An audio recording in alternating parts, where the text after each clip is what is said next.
Welcome in to D. Mace, Vingan, and Donick on this Wednesday. Beautiful day outside. Great to be back in Nashville. Willie Donick here. D. Mace is here.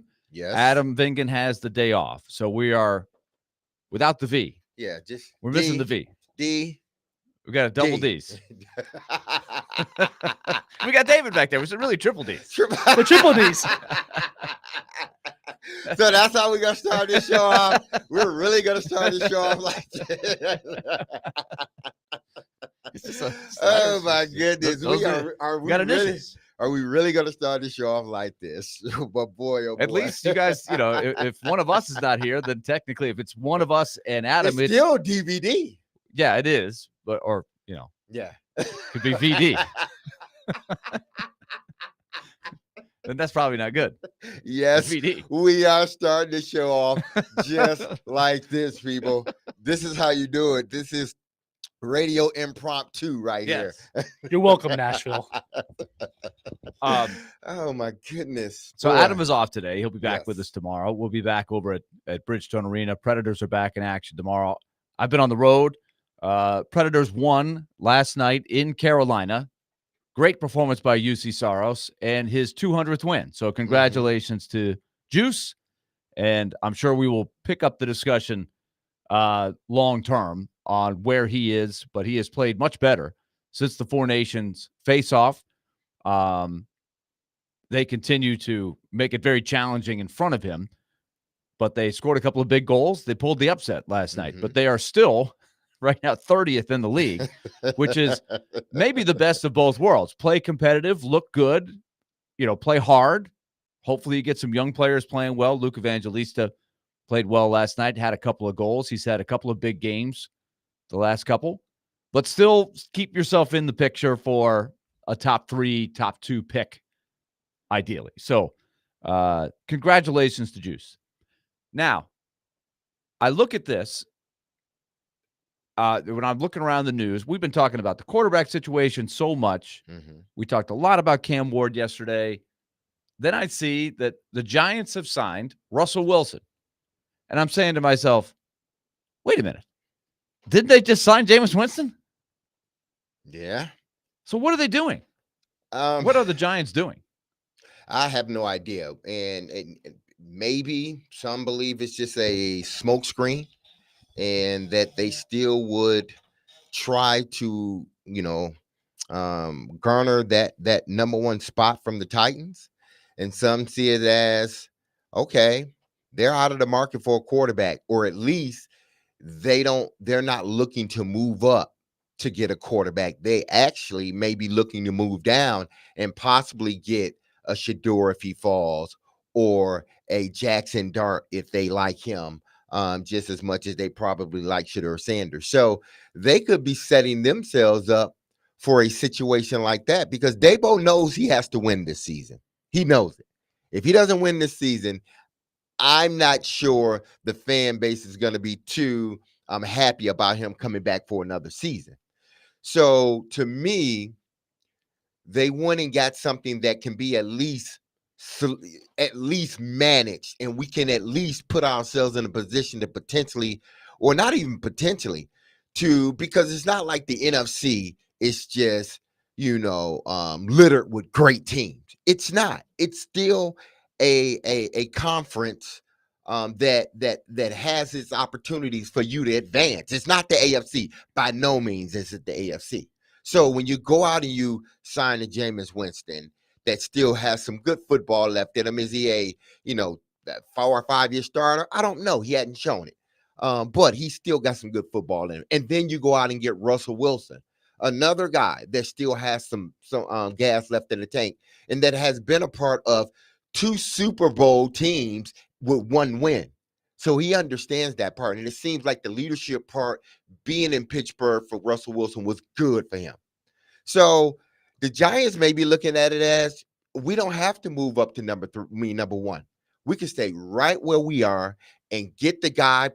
We may even be able to get, one of these edge rushers, or Travis Hunter may fall to us at the 3rd spot, or wherever the Giants, I think they are 3rd.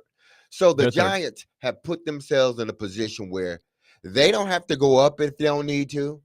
They can stay put right where they are because they know that the quarterback position, yes, we're going to need to address it long term.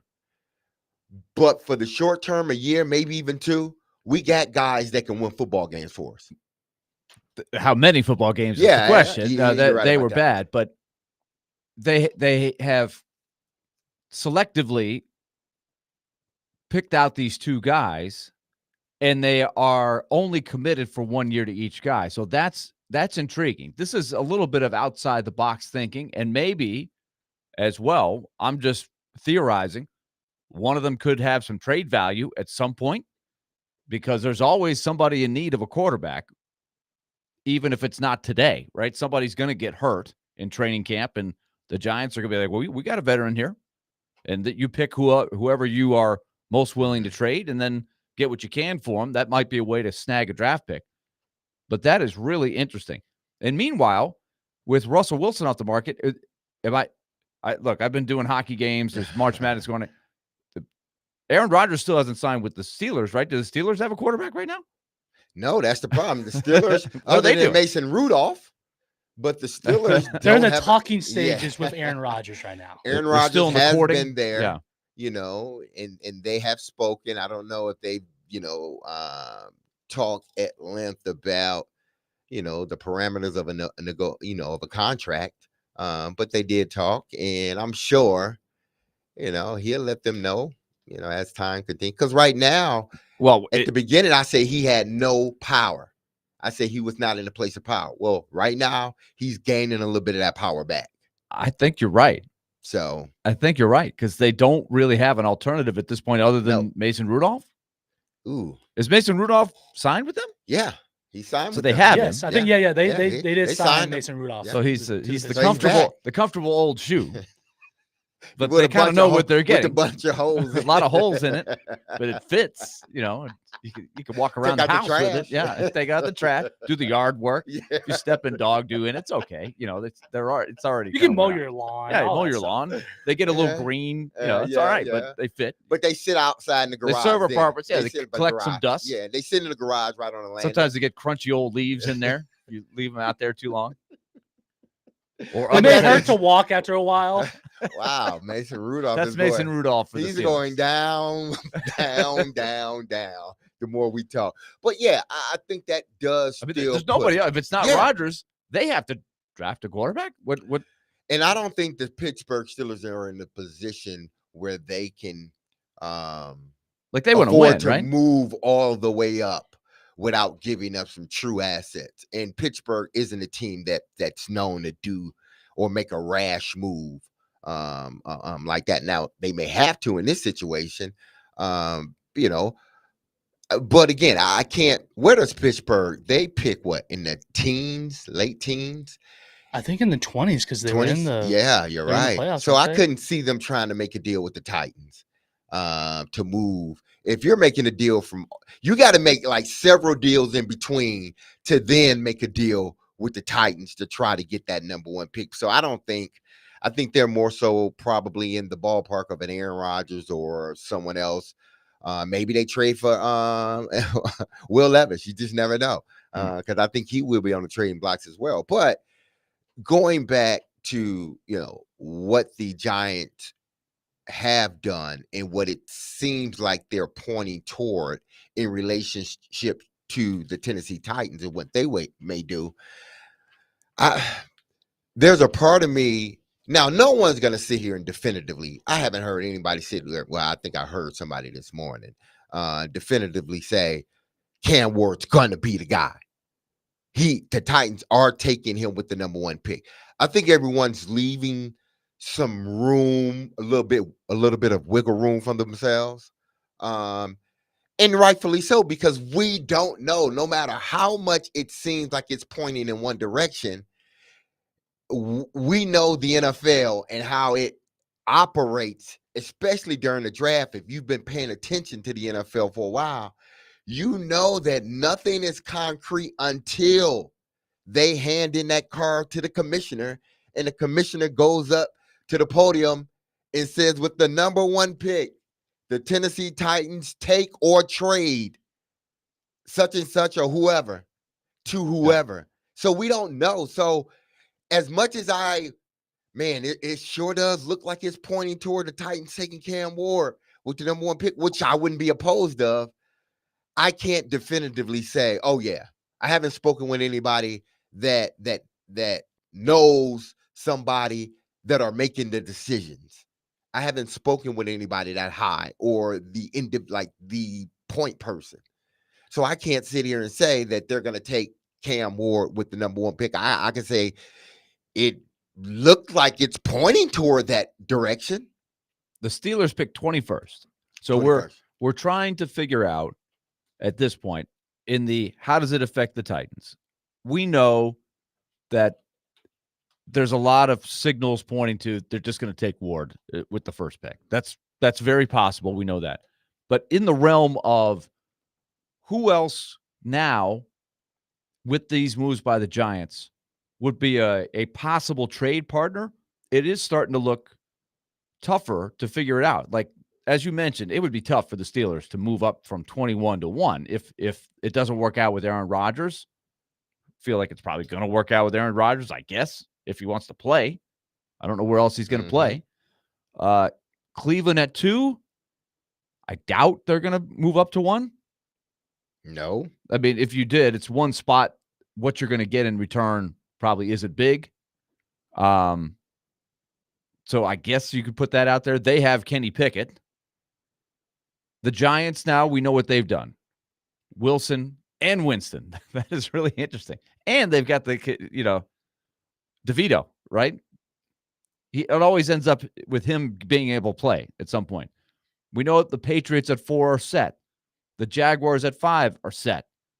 The Raiders at 6 appear to be set. Mm-hmm. Geno Smith? Like, is there a scenario that they would be taking a crack at number 1 from 6? No, I think unless it's for possibly Travis Hunter, but I can't see them trying to move from 6 to 1. I can see them moving from 6 to maybe 2. Because they figure if the Titans stay at number 1, they're taking Cam Ward. If they move off of it, whoever going number 1 is taking Cam Ward. Okay, let's think of it. You're Tom Brady, right? You moved in with the Raiders, and now you make this move for Geno Smith. Like that, is that Tom Brady's vision?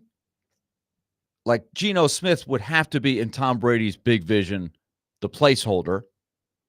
As solid as Geno Smith has been, as great a story as he's been, he's not the long-term answer.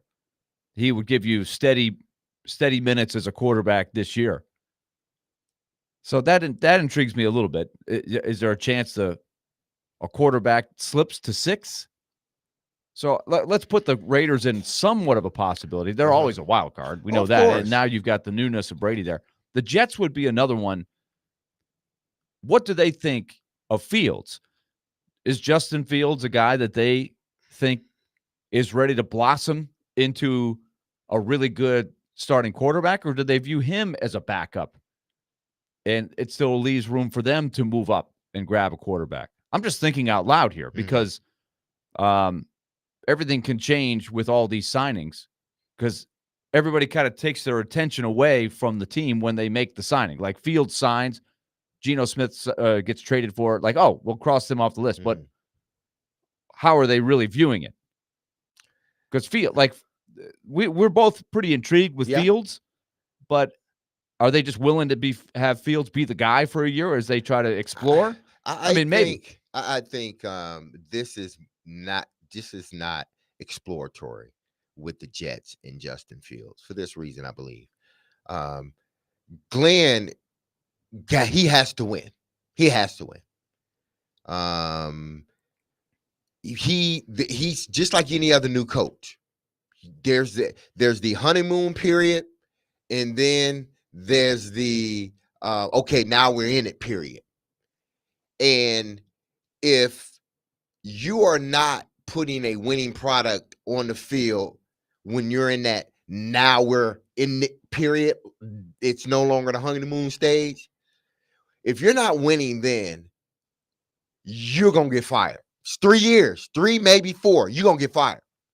So when you go out and get a Justin Fields, this is why I think it puts the Jets out of position of trying to move up to get especially a quarterback at 1. You're looking at Justin Fields as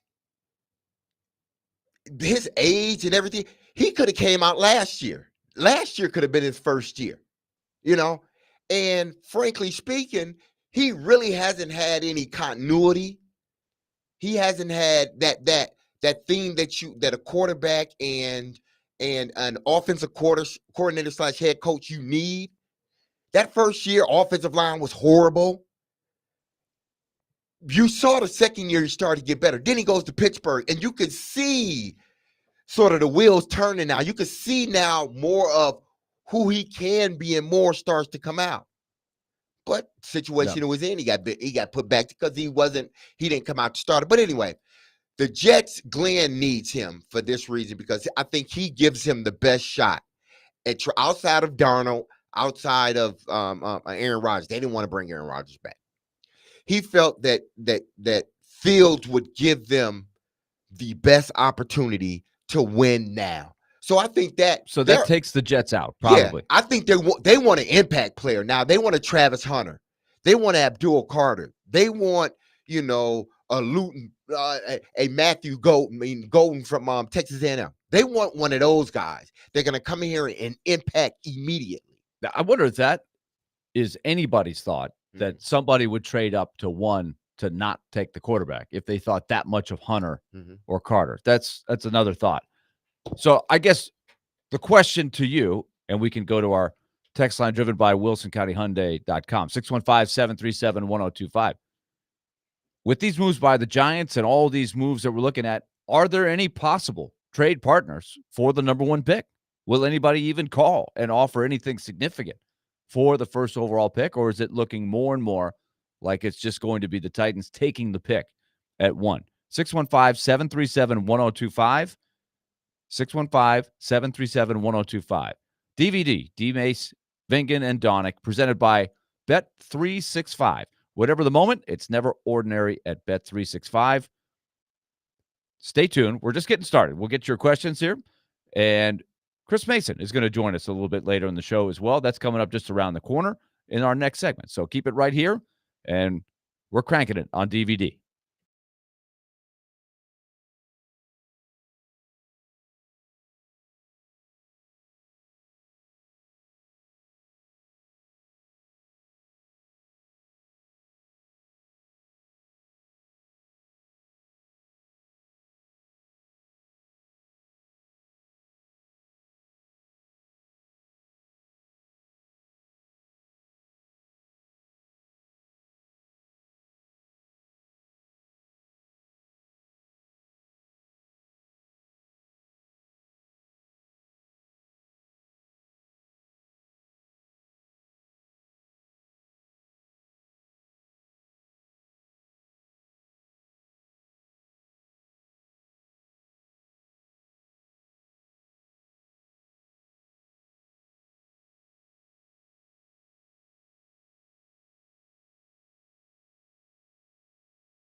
It is time to talk to Chris Mason here on 102.5 The Game, talking Nashville Predators here on 102.5. Willie Donick, Derek Mason here with you. We're broadcasting from the Busy Bee Plumbing, Heating, and Air Conditioning Game Nashville Studios, home of the $99 yearly Beehive membership, where the buzz is always about great service. The Predators went into last night's game with, I believe, 8 road wins on the year, and they were playing a team that was 27-7-1 at home, and they beat them. They beat Carolina 3-1, thanks to UC Saros and a phenomenal performance for his 200th career win. Chris Mason joins us, and Mace, that was vintage UC Saros right there. A great performance. Yeah, it really was. I mean, I think he, as we said on the broadcast, he must like playing there because every time he goes in there, he's put under siege and he performs. He has one of his best games of the year. And he was great. And I think right off the start of the game, Carolina had 2 really good chances and you could just tell Saros was sharp and he was ready to go. And I think that helped the guys settle in a bit. But from then on, I mean, the second period, he was just lights out. I mean, Carolina could have been back in that game easily. They spent almost the entire second period in the Pred zone. But, that's what you need from your goaltender. If you're going to win a hockey game like that, you're going to have games like that.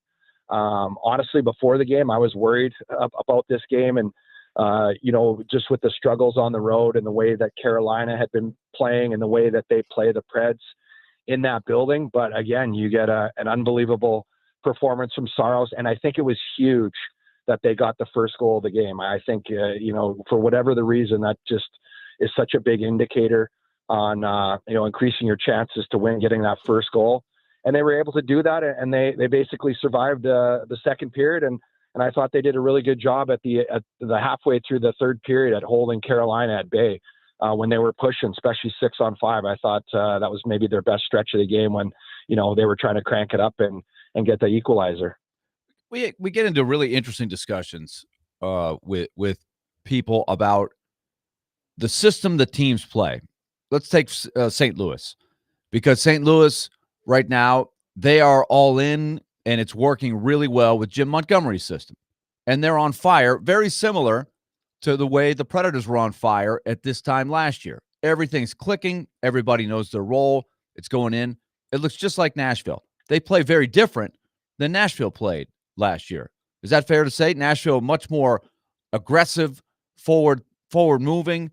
St. Louis is much more pack it in, protect the middle, and then counter with the odd man rushes.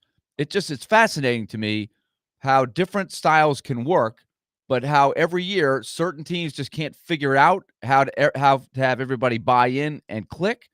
And other years, another team with maybe the same type of personnel, maybe, before the season started, player for player, would you have taken St. Louis's roster or Nashville's roster? I think most people picking before the season pick Nashville to finish ahead of St. Louis, but it's been opposite. It's just a fascinating thing to see. It really is. And I mean, the big thing that I take out of, what you just kind of explained there is you need the 100% buy-in. I mean, you can implement any system and it can be successful. I mean, you look at Carolina, they're man on man. They've been doing this, for as long as Brindamore's been there, and they've had great success because they have everybody buy in. They've got their core guys that obviously understand exactly, how to implement the system, and then everybody they bring on board. If they don't, they're not going to be a Carolina Hurricane. And they have they do a good job of identifying players and adding those players to the mix, from other teams. And they've had a lot of turnover there as well in Carolina the last few years, but they have an understanding. They have the buy-in, as does St. Louis right now. Montgomery is very specific in how he wants to play. He's had a lot of success in, every stop of the way. Dallas, Boston, everybody was surprised that Boston let him go. And St. Louis wasted no time, scooped him up right away because I think they understand, his message works, and it's working in St. Louis. It took a little bit took a little while to get, acclimated. And when there's changes like that, it's going to take time. But I think if you have the buy-in from everybody and a team, with a lot of core guys that have, won a Stanley Cup and that really understand that, hey, this is the way we're going to play and everybody's got to be on board. Otherwise, we have no chance. And now they're doing it right now. And you're right. They're very transition based. They lock it down. They don't give you anything. They try to protect the net. Defense is extremely important and not giving up quality chances. But then when they get possession, because of their good defensive structure, they go on the attack right away, and they've got a great skating forward group that can do that, and they can get separation when they catch teams trying to cheat for offense. So, the Preds had that last year. We know how this year's gone. It's been really unfortunate. I think it became more of a mental thing with this group, to be honest with you. And once your head is not in the right place, it's really tough to gain any traction. And it's just been, I think, the story of the season. But again, they played some really good games here as of late. Saros has been awesome, and you're seeing a team that's locking it down much better defensively. Given the circumstances of their back end beat up, you're having a lot of guys step up and take on more responsibility than they're ready for probably at this point, but doing a heck of a job, to be honest. I think the expectations have to be limited back there, but they're personally exceeding what I expected out of this group going forward. So we'll see if they can keep it going and have that good feeling. It certainly felt a lot better here the last couple of weeks. Now, see, Mace, when you talk about buying in, because I think a lot of buying in is trusting the coach or the coaching staff that what we're going to do is going to work. But you look at what the Predators have been going through. Is there truly a buy-in, not because they dislike Coach Bruno, but because of so much up and down, the trust is not there. And if that is indeed the case, then maybe some things need to change above sort of the players, because this is a two-way street, so to speak. Because yes, you want to buy in, but I also got to trust you, coach, and you have to give us the avenue or the space to trust you so we can then buy in. Yeah, no, that's a great point, D-Mace. I think a lot of it, trust is 100%. I mean, I always go back to situations where you're playing, with offensive players, and you're trying to tell them as a coach or as a team that, guys, trust me. If you play defense and you commit to the defensive side of things, we're going to play with the puck more, and you're going to get more offense. And at first, you're going to have guys rolling their eyes, going, not buying in or believing that or trusting that that's true. But then once they do it, they understand. They're like, holy crap, I got the puck more. I'm playing offense. So there's something to that. But I think you're right. I think at this season, I think you had so many guys come in that had been in places for a long, long time, that are accustomed to playing a certain way with a group of players that, they played with forever, and you don't even have to think, you just go out there and play. And it took a long time. And I think adjustments, could have maybe been made earlier. And I think now the lines of communication are open. So they are making adjustments and tweaks to what they're doing. But I think trust on both sides have to be there. You have to trust the coach, and the coach has to be able to trust the players and each other. I mean, if you go out there and you're on a line, you got, two guys playing the system, to a T, and then one guy's on his own program, it's not going to work. It just won't. There's too many leaks and too many holes, and you're dependent on, everybody, playing the same way. So I think the trust factor, as you mentioned, is huge. I think they're working on that now, and I think they're, kind of tweaking to the roster they have, and maybe obviously it took a lot longer, to get things going. So Bruno's had to, open up those lines of communication and tweak some things so, everybody can get it and they can have more success. Chris Mason is with us. We're talking Predators here. And so let's talk one more about system, and then we'll tie it into UC Saros's performance, because there's been a lot of discussion that Barry Trotz has had about tweaking the system that Andrew Brunette wants to play internally, and then deciding at the end of the year, is this how we want to go forward? Because here's what's happened in a number of games where the Predators are playing the system that they want to play. And the game in St. Louis is an interesting one. We just talked about St. Louis. They pack it in, they counter. They're not as worried about how many shots they're going to give up. It's the quality of the shots, and then can they take their opportunities to get 2-on-1s, 3-on-2s. So the Predators have outshot the Blues, but the quality of the Blues' 18 shots turns into really high-grade chances that they're converting. So how should the Predators play? This is how much do they want to tweak the system is really the essential question. And is Andrew Brunette the right guy to make those tweaks so that when they start fresh next year, they get that total buy-in and they're getting the most out of all the players? Yeah, that's a good point. And, obviously that's going to be a decision Barry's going to have to make in the off season. But when you look at a team like St. Louis, and it's tough to compare these teams right now because, they're in a situation where they're trying to ramp up and they're trying to play in a way that's going to give them the best chance of having success in the playoffs. And to me, Jim Montgomery is like, hey, we won't give up anything. Like you said, I'll give up those perimeter shots all day. If they want to shoot for the puck from the outside, we'll take that. We're not going to give up any grade A's. We're going to try to win this game. If it has to be 2-1, it's 2-1, but we aren't giving anything up. But we trust our forward group and our speed to be able to get a lot of chances off, other teams' mistakes. But we're always going to be in the right spot and we're going to attack. And I think, for the Predators right now, it's probably a little bit different of a mentality because you're taking a look at a lot of young players. A lot of players are probably playing, in a spot where if they were in a playoff run, they wouldn't be. So you want to see if these guys can get it, can put it together. Luke Evangelista is a guy that's a good example of that. He's had a tough season. He's been up and down. He seems to be feeling, really good right now. And they scored a goal on what Bruno's system is. It was a great play by Delgado, but they anticipated possession in that zone. And we saw that last year. And, you bring up last year because that's Bruno's system. That's a lot of these players that were there and they were able to execute it. So for whatever reason, I think it's almost more disappointing on the guys that returned from last year at the beginning of the season, not to be able to get things going in that regard before it kind of spiraled and took on a life of its own. But I think, going forward, that's going to be one of the biggest decisions, I think, for Bruno is how do I adjust? How do I adapt? Do these guys understand what I'm trying to do? And at this point of the season, I think you have to try to play a little bit like that way. You have to tweak it a little bit because of, the defense. And I think they've done a better job of, locking down and maybe not quite giving up as much as they had all year. Right. They still give up the big quality. They're still prone to the mistake where you have an offensive zone face off and then all of a sudden it's a 2-on-1 going back the other way.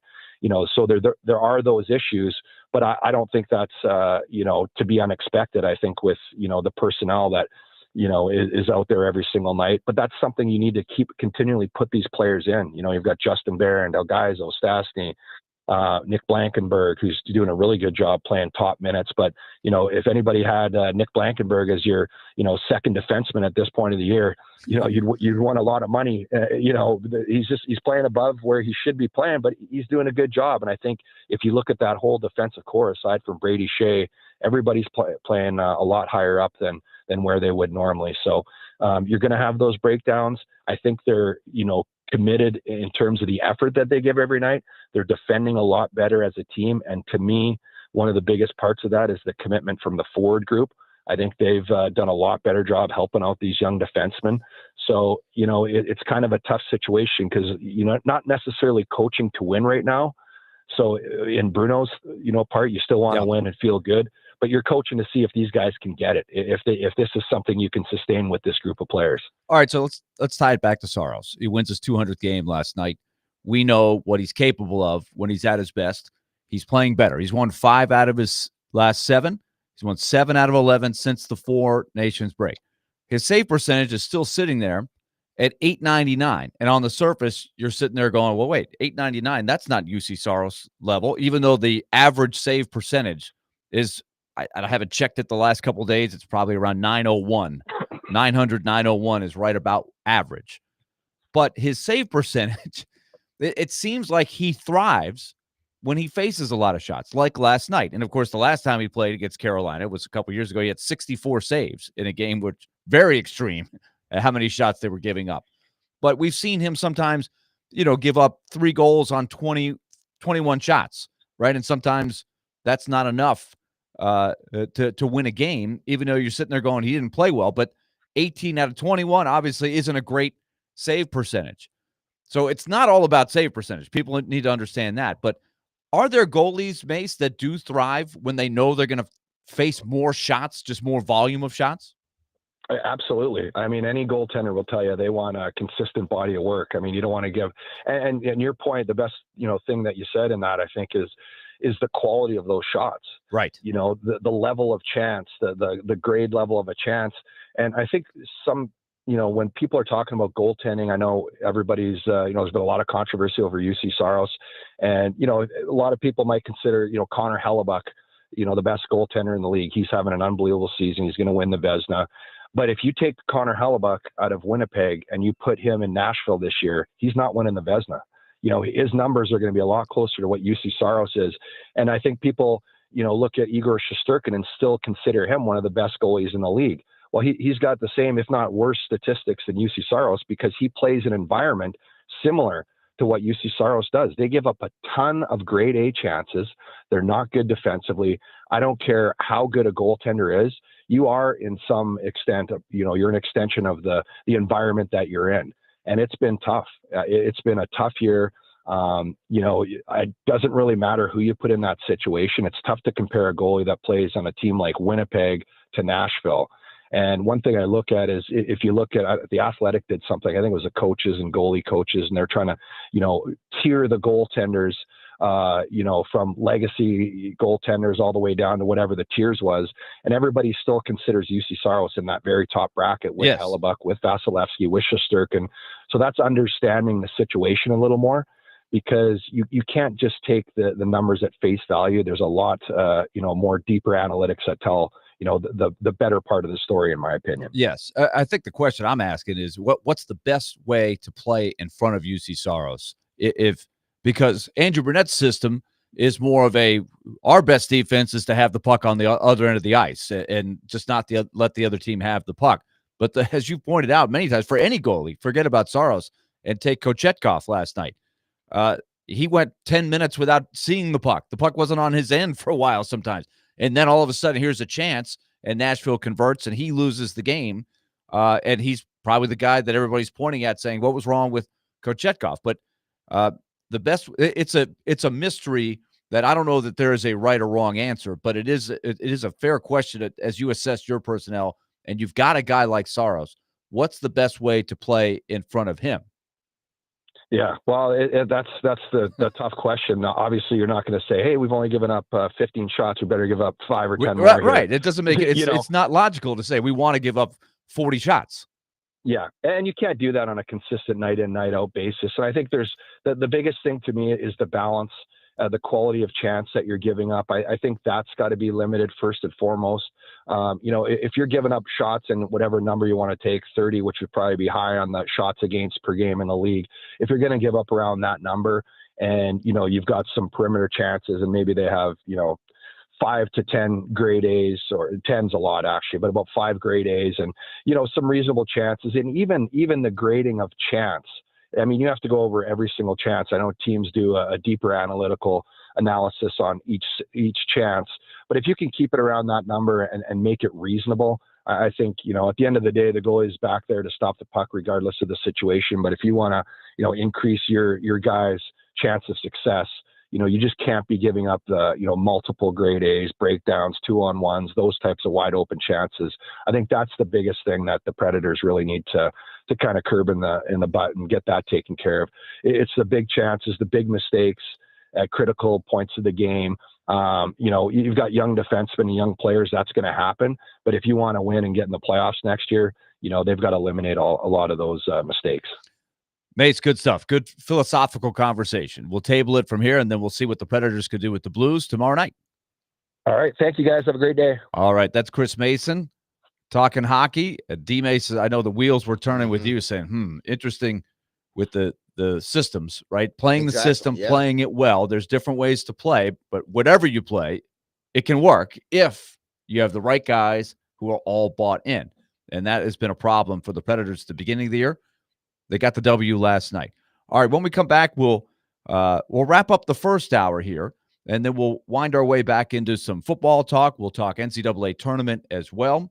And also, let me do this. We've got some tickets for tomorrow night, and the Predators will take on the Blues for the final time this year. And if you want to go to the game, we would love to have you down there. All you've got to do is be, let's see, caller number 74, UC Saros. No, I'm just kidding. You don't have to David is ready to kill me if I said that. But why don't we say caller number 7. Mark Del Gaizo had 2 assists last night for the Predators. Nice game for him. Caller number 7. If you want to go to the Predators game tomorrow night, call 615-737-1025, and we will hook you up. 615-737-1025. Our phone line driven by WilsonCountyHyundai.com. Stay tuned. We're coming back.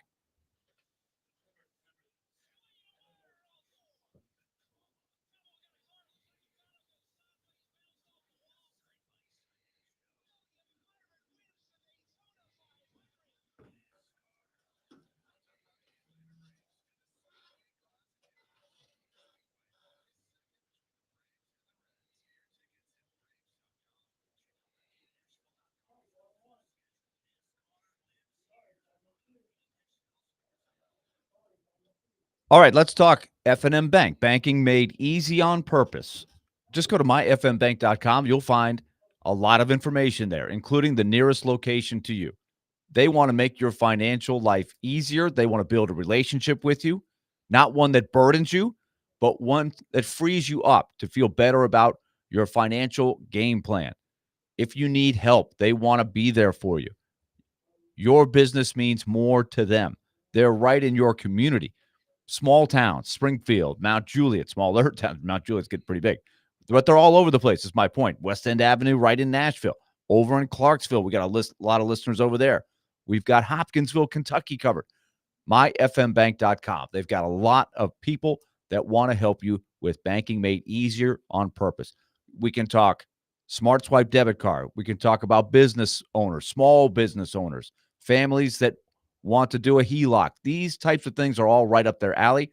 MyFMBank.com. F&M Bank. We take it to the bank every Friday at 1:45. Member FDIC.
DVD continues. Jonathan Hutton from Hot Mike with Hutton and Withrow coming up at high noon.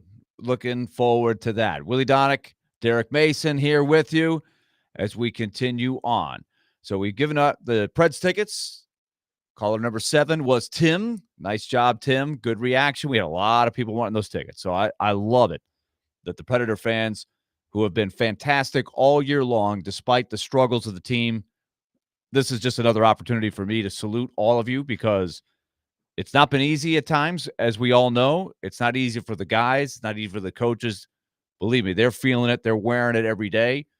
But the fans keep coming out. I think they have been fantastic this year. So Tim will be joining us in Smashville tomorrow night. We'll be over there as the Sweet 16 gets going. We'll talk some college hoops a little bit later in the show. So, D-Mace, how are you feeling about the Spartans, by the way? I got to tell you, on what night was it? It was Saturday night. No, it was – I forget what day it is half the time now. But we were watching their second round game. And we had the opportunity, thankfully, the plane we were on had the TVs. And so we could watch Michigan State, who got into a little bit of a hole. That was a tough game against New Mexico, who's coached, by the way, Richard Pitino, the son of Rick, left New Mexico to go to Xavier.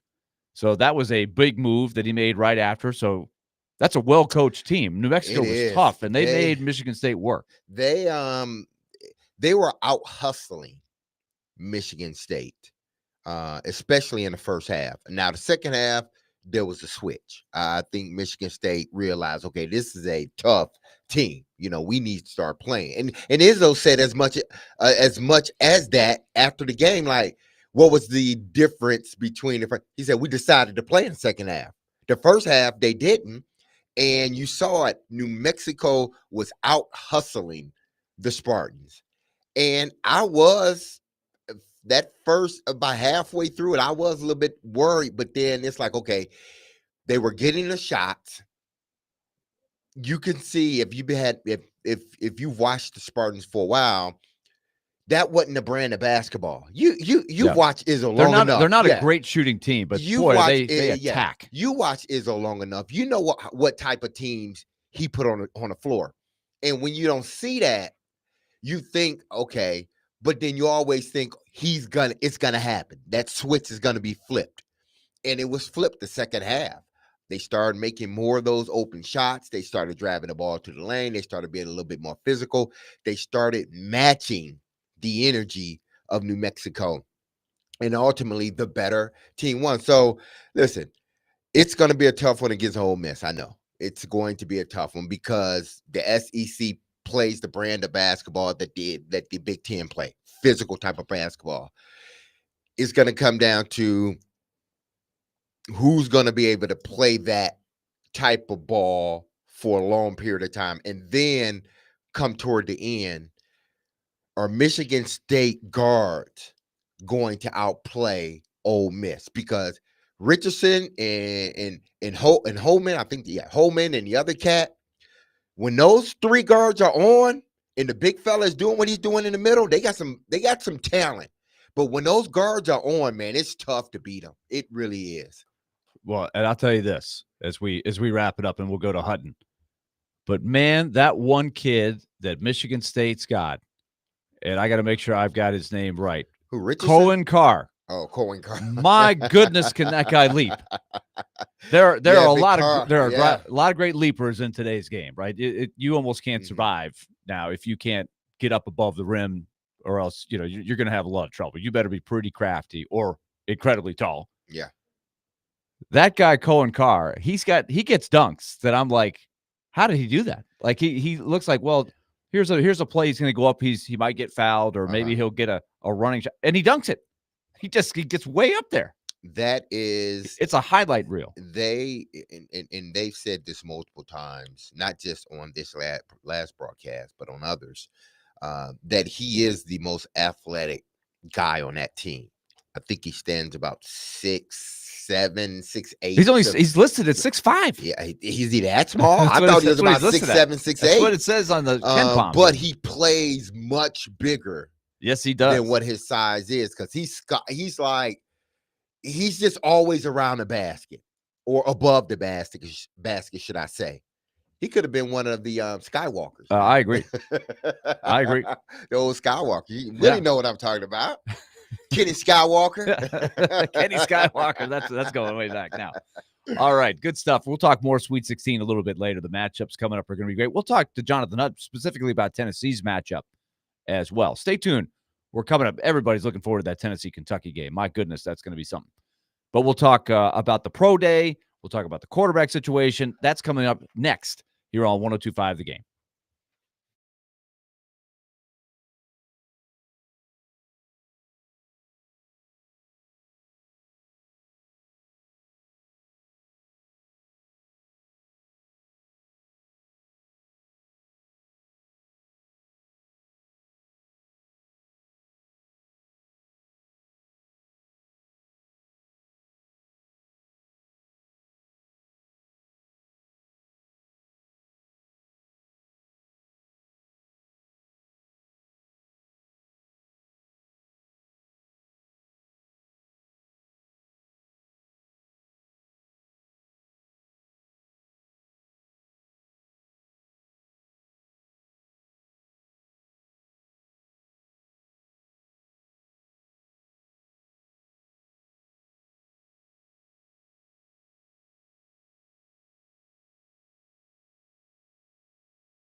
We are on to hour number 2 of DVD. As we move on, Willie Donick, Derek Mason here with you. Adam Vingan has the day off. We're broadcasting from the Busy Bee Plumbing, Heating, and Air Conditioning Game Nashville Studios, home of the $99 yearly Beehive membership, where the buzz is always about great service. You can call or text us 615-737-1025. Our phone and text line driven by WilsonCountyHyundai.com. And, of course, DVD is now presented by Bet365. Whatever the moment, it's never ordinary at Bet365. So, D-Mace. Yes. Any more shakeout from the pro day as we get removed? It's always interesting to watch the narrative unfold after the pro day. Did anything change? Did you notice anything different? What was when you looked around and read and watched, the different channels and people who cover it? Did you notice any theme that jumped out to you? Outside, nothing really outside of what I think the normal thing is listen, you can't, and we talked about this earlier, you can look at it as, what he did and how the Titans interacted with him, that the Titans are going to draft him. So, and then there's the other half that are saying it's just a smokescreen. It still don't mean that the Titans will, take Ward at the number 1 pick. They've, and for those that are more so on, they're taking them campaign. It's look at what the Giants did. They're definitely not trying to move up. But then on the other side, well, they're bringing them in for another private workout because they're not quite sure. I can poke holes in both sides, but that's the trend that continues to sort of evolve here, or sort of continues, is no one, at least that I have, been listening to or read, no one outside of what I said earlier, the one person that I think said definitively they were taking Cam Ward. But outside of that, the trend is nobody knows. They don't, because nobody really want to, say definitively, especially those that are tweeting, 100 times a day about the NFL and follows it close. Nobody wants to say the Titans are definitively doing this one way or another. So that's the trend that I see continuing to happen. Now, as we get closer and closer, especially if Aaron Rodgers goes off the free agency board, as we start getting closer and closer to the draft, then I think you'll see people leaning more to one side or the other. But even with that, until the Tennessee Titans hand in that card about whether they're going to take, because I think if they stay, they're taking Cam Ward. I do believe, I'm more so toward leaning that way. I'm not saying that they will not move out of that spot, but I think if they stay in that spot, it does look like they're pointing toward Cam Ward is their guy. But I don't know if they're going to stay in that spot or not.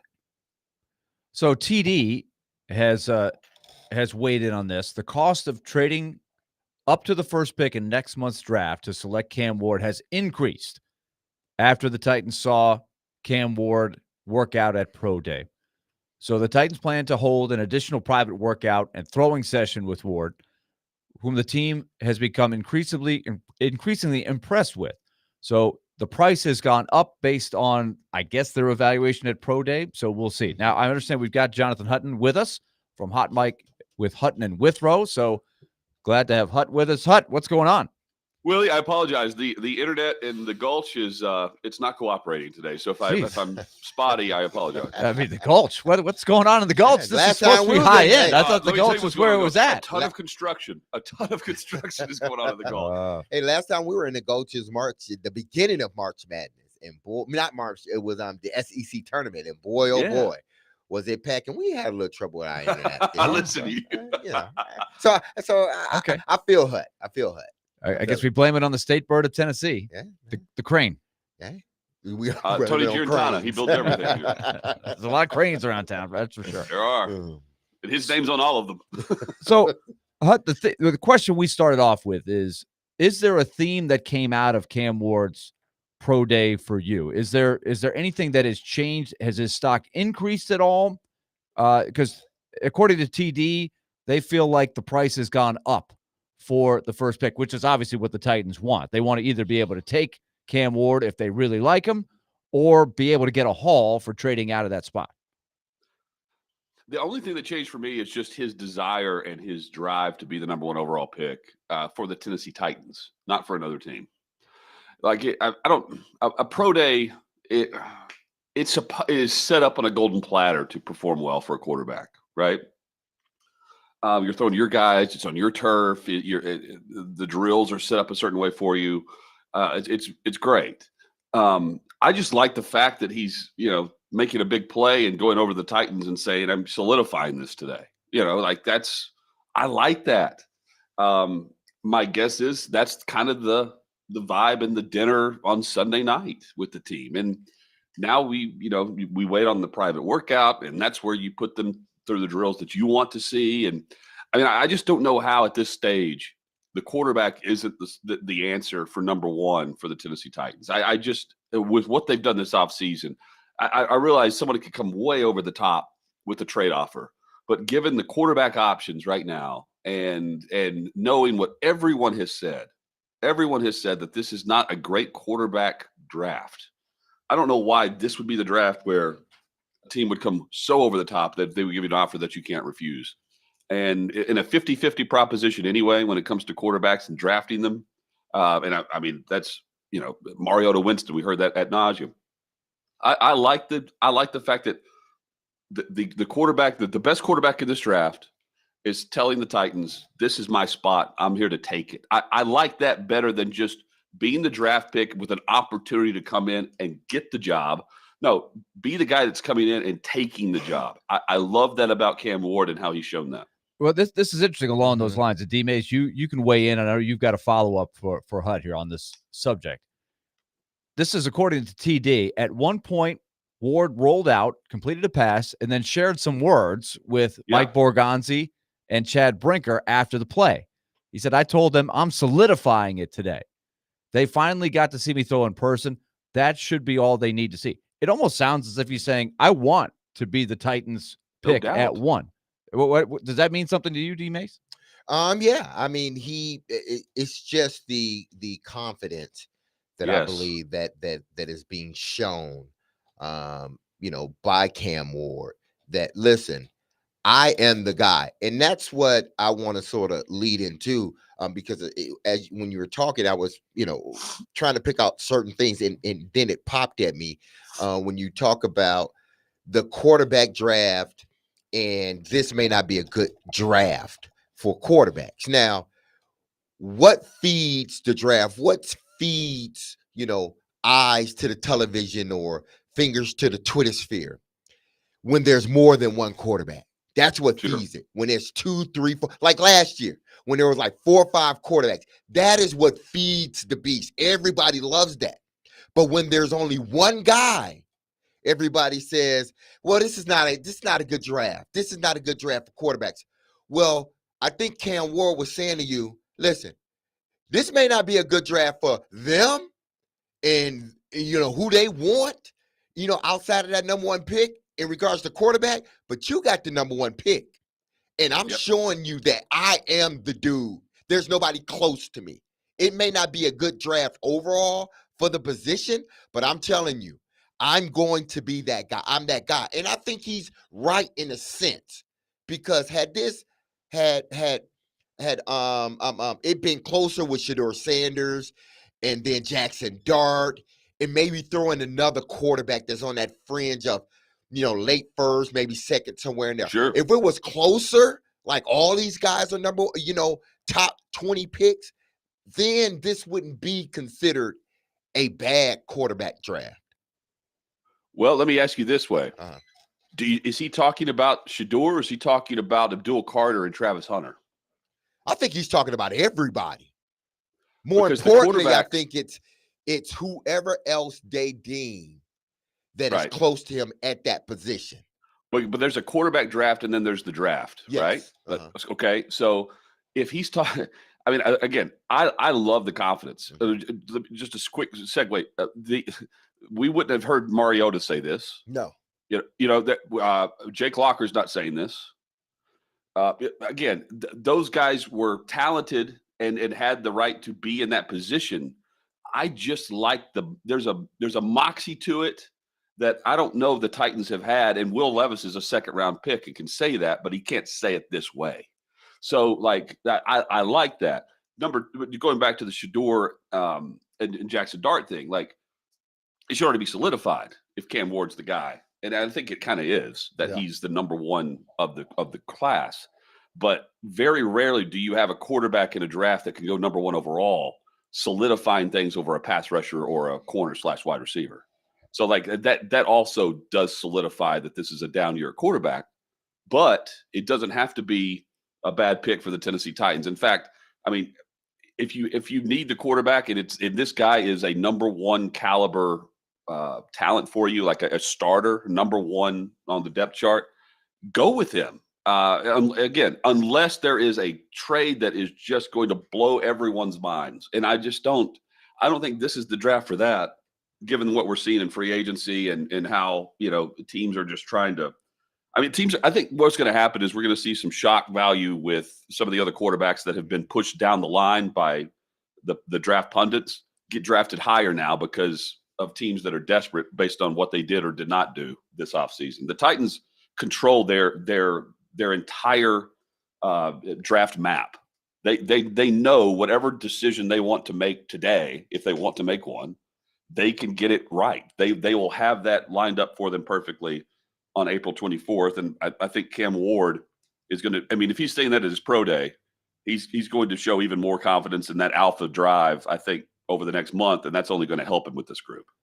Jonathan Hutton is with us. So Tim Hasselbeck hit us with a really interesting way of looking at Cam Ward. And I love those discussions, by the way. Sorry to interrupt, Willie, but I think he's very insightful. And there's a different view, or maybe the same viewpoint, but from a different angle in the room. I really like his perspective on things. Yeah, no doubt about it. And so you kind of touched on a theme that he's hit on. He said, even if you think that Cam Ward is not the spectacular superstar caliber, true franchise quarterback, if he's your starter into a second contract, which would be more than Marcus Mariota was, more than Vince Young was, obviously more than Jake Locker was, right? Then that's still a very valuable pick, even though maybe you're always going to be fighting that, well, he was the first pick in the draft, he should be better. You'd have to get over that. But he used an Andy Dalton and some other guys that were just good, solid quarterbacks for a long time, won a lot of games. And he kind of put Cam Ward maybe in that class of evaluation. And is that worth the first pick in the draft? I think that's the central question. Well, if that's the floor, yes, because look, it's a great conversation to have, but we're comparing him to the floor of players at their ceiling, right? Like, so Andy Dalton's Andy Dalton, we kind of know that gauge. Well, if you've hired the coach who is the quarterback background guy who's supposed to be the developer, and it's draft, develop, retain. Well, now it's about development. And if the coach has any, talent in developing those players, then if the floor is Andy Dalton, it better be above the floor. Like I know that's kind of, weaving the web to get to a better player, but number one pick caliber needs to be at the level of the number one picks that come in the league. And we continually talk about them being in the mix for a Super Bowl championship. That's the expectation of that pick at that position. And if you're just getting good, not great, my guess is in this theoretical idea, he's probably going into his second or third offense by the time his second contract rolls around. Yeah, the high floor is definitely something to consider. And I think that's where Tim Hasselbeck's evaluation is, right? He said, because he's played so much football at 3 different places, he's got a lot of reps. Yeah.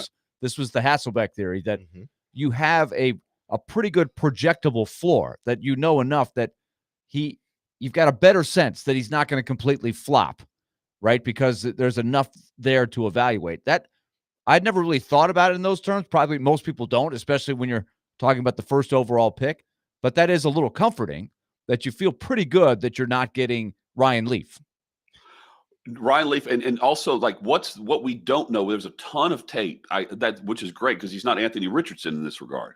Right. But what can you find out about the guy's mental makeup? How is he going to handle the huddle? How is he going to handle his teammates? How does he lead? But beyond that, how does he handle criticism? How does he handle the public scrutiny and the pressure? Those are things that the top tier A-list QBs deal with in a much different way than the average NFL quarterback. And that can set you apart with things. Everybody's going to go through these trials and tribulations. Cam Ward's going to hit that too. Caleb Williams hit that last year. How do they handle that without breaking and snapping under the pressure and then just becoming content with what they are or who the organization is? Taking the Bengals to the next level. This time during Burrow's draft in 2019, we were discussing, does he even want to play in Cincinnati because they can't find the quarterback and they suck? And now he plays for an organization that paid 2 wide receivers. Like that. That's the guy that you have to find.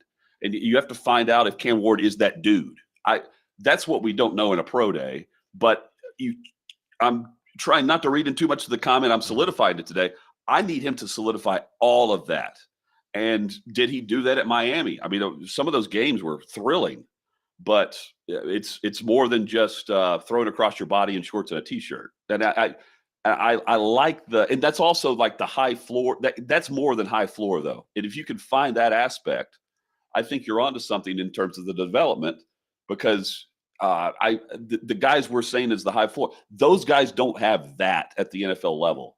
So if you can mold something around that extra, the extra idea of a quarterback being the franchise player, the intangible of what you can't just inherit or be talented or born with, more than athletic ability. If you combine those two, you've got a franchise QB that's a second or third contract.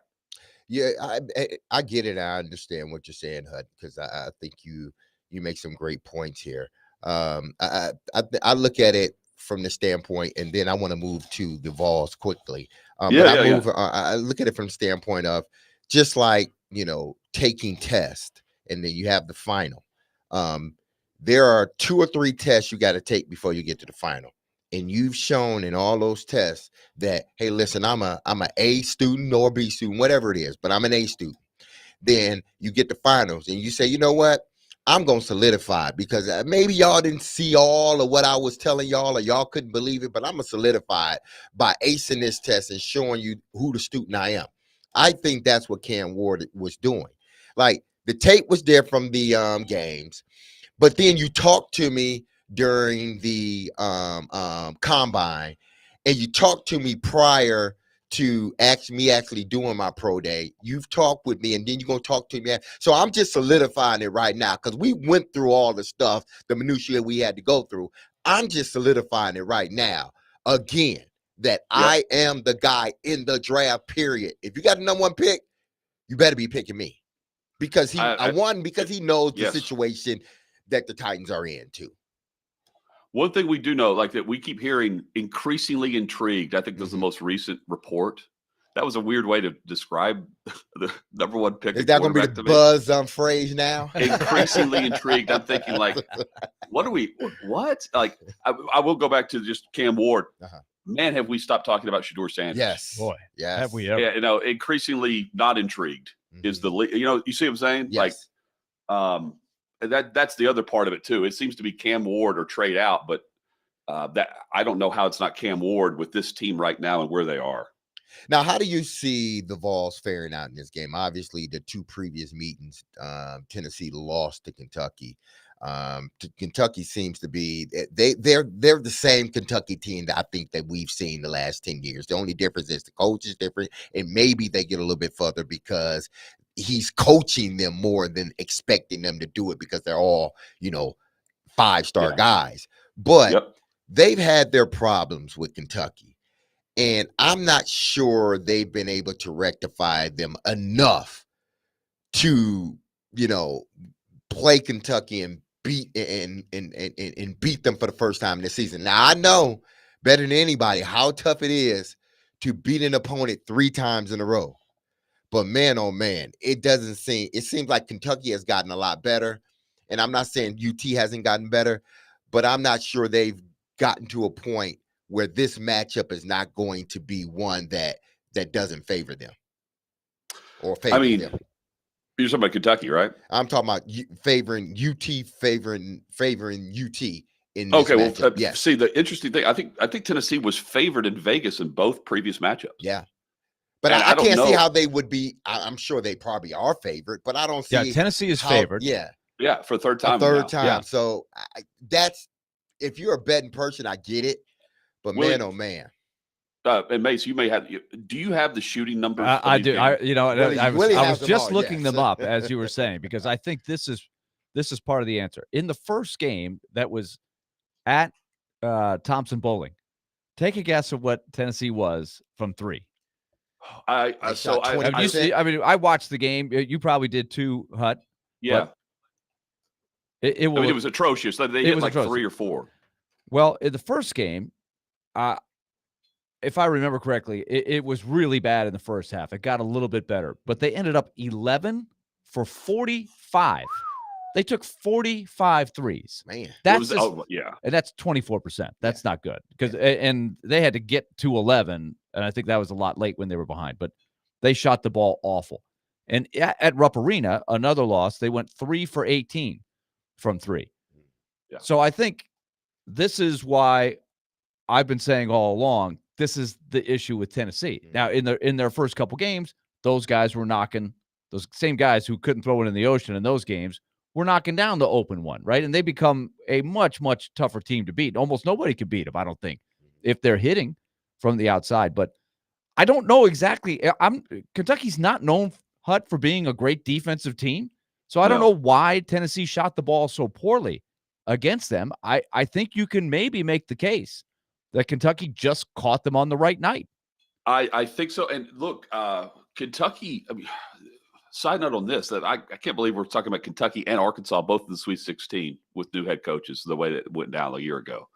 But the way that Kentucky is playing, and I've heard from so many Vols fans that did not want this matchup. And I think from the way this Tennessee team is made up, you started by saying, what do I think about Tennessee? I think Tennessee can be a Final Four championship caliber team right now. And I've changed my view on like how far they could go, because Chad and I were discussing this earlier in the week, that the player right now in the tournament that you trust the most. I went off the board. I went with Meshack. I trust him game in and game out to make a play. And on the defensive end, like I just love the consistency and the makeup of him. And they've got 2 dudes on 2 defensive guys that I don't see much of in this tournament, in a tournament of the alpha dog programs right now, where they're seated. It's going to be it's the best atmosphere I think we're going to see of the Sweet 16, based on location and the fan bases that are going to go there.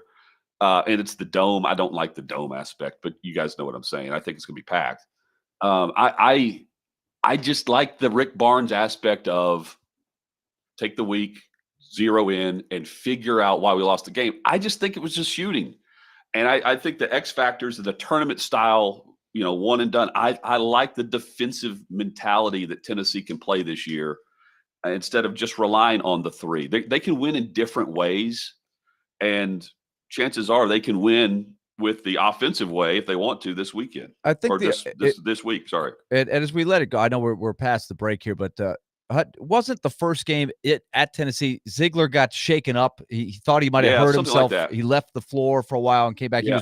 He ended up 1 for 11 from 3 that night. So that certainly was not his best game. No, and he for didn't. Sure. And then he didn't turn it back on. Like he didn't have the Vanderbilt aspect at Tennessee, where he was not having a great game, and then all of a sudden he turned it on. Oh yeah, took over the game. Like that's the type of player that I think they've got for the tournament that can be the X factor that can get you to a Final Four. Yeah, I agree. I think if Tennessee plays the way they've been playing, that will be enough to get past Kentucky. But props to Pope. I mean, it's been a tremendous job there. Yeah, he's done a really good job. Hut, great stuff. Enjoy the tournament. thank We'll you. talk to you again next week. Get Yeah, that internet. Talk to the people in the Gulch. Gulch. You know people, right? I know. Get that internet going. You're big time. Let's go. Let's get that Somebody else internet knows somebody fixed that wants the what is it? It's not the Verizon internet, but it's something else that they lay in here that is just the gold internet that, screws everybody else up that works from home. Okay. Jonathan Nutton with us. The not the cable, but whatever, the fiber. That's it, the fiber. Do we need to get the Jim Carrey, the cable guy from the movie back in there? That may not be what you want.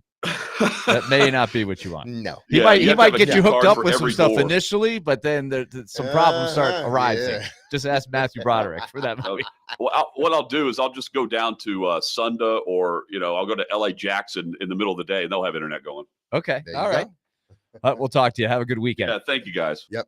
All right. We're back with more of DVD. We'll break down this Tennessee Kentucky because I think this is going to be a heck of a game. We're coming back here on DVD 102.5 The Game.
Guy is a friend of mine.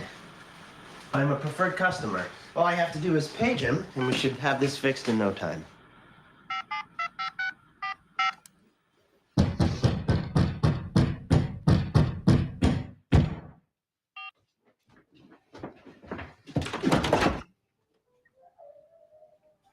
Hi. Is there a problem with your service? Yeah, my cable is out. Really? So you called me? Funny how you call when you need something. Is that how you treat people? Well, I've been really busy. Can you get my cable going? Robin is here. Hey, please, this is important. But calling me back isn't. I'm sorry. Please, can you help me out? This was a lesson to Jonathan Hutton over in the Gulch. He said the internet's having some problems, so we can maybe just change the era, because that was a 1990s movie, The Cable Guy. Now it's like Wi-Fi Guy, right? Would that be correct, David? Yes, that is maybe correct. maybe that's the sequel, Wi-Fi Guy. But be careful who you call. As Matthew Broderick said, I'm a preferred customer. Hey. But Jim Carrey in the movie, he kind of wanted more than just being the cable guy. He wanted to kind of form a relationship, He friendship, wanted to be the best friend. and then lines were crossed. Big time. Just a few. Some lines were crossed. Just a few. That was the problem. We're back here on DVD. Now, what we're doing, we want to break down this Tennessee-Kentucky game. I think this is going to be a lot of fun. Kentucky beat Tennessee twice. Mhm. Now, we've got some people on our text Yeah. line that have weighed in, because And we I wanna kind of get to gave, this, hey, yeah. Tennessee didn't do this, didn't do that. But Kentucky fans have a word with us. Exactly. And I have we have a texter, didn't identify themselves, but the text was Tennessee hasn't been in the final. I'm just going to read. It's like 3 texts. They're short. 4 texts. Tennessee hasn't been to the finals before ever, and it won't start this year. Kentucky by 90, you homers. So he called us homers. I can understand why he called us homers, because of the way we were explaining it. I asked, can they, beat them for the first time all season? So I wasn't being a homer, but it is what it is. Don't bring up injuries, which gets to our point, because what did we talk about? Zakai Ziegler, get banged up, them not shooting well. So we gave one side of the story, but we didn't give the other side, maybe because we were coming toward the end with Hut. But they make a valid point here. The texter. Kentucky hasn't had or didn't have Butler, Robinson, and Carr for a lot of the seasons. Also beat Kentucky without Butler and Carr. So both of those guys, both are key guys on Kentucky's team. They were not there in at least, I don't know if they were there in both of them, but I know at least one of them, they didn't have these services, or they were not available in that Tennessee game. So whoever that texter is, thank you for listening, and thank you for texting in. But you're right. As much as we can say, bring up Zakai Ziegler getting banged up in the first game, or them having a horrendous shooting percentage in both games from the 3, Kentucky still beat them without 2 of their guys. It's a great point. There is a stat on the Ken Palm where, Ken Palm is incredible. I don't know what we would do without Ken Palm now. Every announcer who's doing every game refers to Ken Palm with all these stats. And I hope Ken Palm is a great success and happy with his life, because he has done us such a great service. Shout out Ken. Shout out Ken. Shout out. He's got a stat among all of his other stats. Minutes continuity.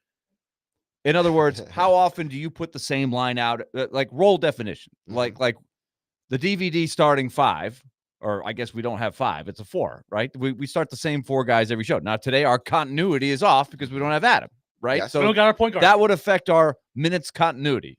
Adam's getting no minutes today. Yeah, none. Sometimes if I have to miss part of the show because of the morning skate, my minutes continuity is off. So DVD's minutes. So Kentucky, they ranked the teams in Division 1 through however many Division 1 teams there are. And so let's just see how many there are, by the way. Any guesses? How many Division 1 teams there are officially? Isn't it like 300 something? It's 300 and something. What's your guess? How many Division 1 teams now are there in basketball? In basketball, closer to. It's getting up there. Yeah, it's closer. To It used to be 400. around 300-ish. It's closer Way to 400. back when so would say- when I was playing Division I think there might have been under 300, right around 300. The number has now grown to 364. I was gonna say 378. So 364. Uh-huh. Where does Kentucky rank in minutes continuity? Uh-huh. I knew to look at this because I heard Mark Pope on the day of the selection show. He did an interview on a podcast, and he said his SID informed him of this number. And he was like, look, buddy, you can tell me. I already knew. Like, because of all these injuries, they obviously have not had a consistent same lineup every night. And so if they're as healthy as they've been all year, that's going to be a big factor in this game. So where do you think they rank out of 364? They have to toward the bottom. Oh, you're right. 360. He says 360. What do you say, D-Base? Out of Are you going prices right? 360, out of 360, I say Yeah. 363. 355. They are ranked 355 in minutes in continuity. minutes So that's continuity, where the yeah. texter is coming from. He's Exactly. like, hey, man, we haven't had the same guy.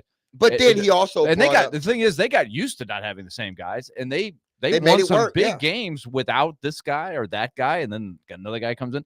So this is really a central question of the game is because they look really good because they did have the one guy's got the bad shoulder. I'm trying to think of his name. It's escaping me right now. Is it Lamont Butler? Is he the point guard?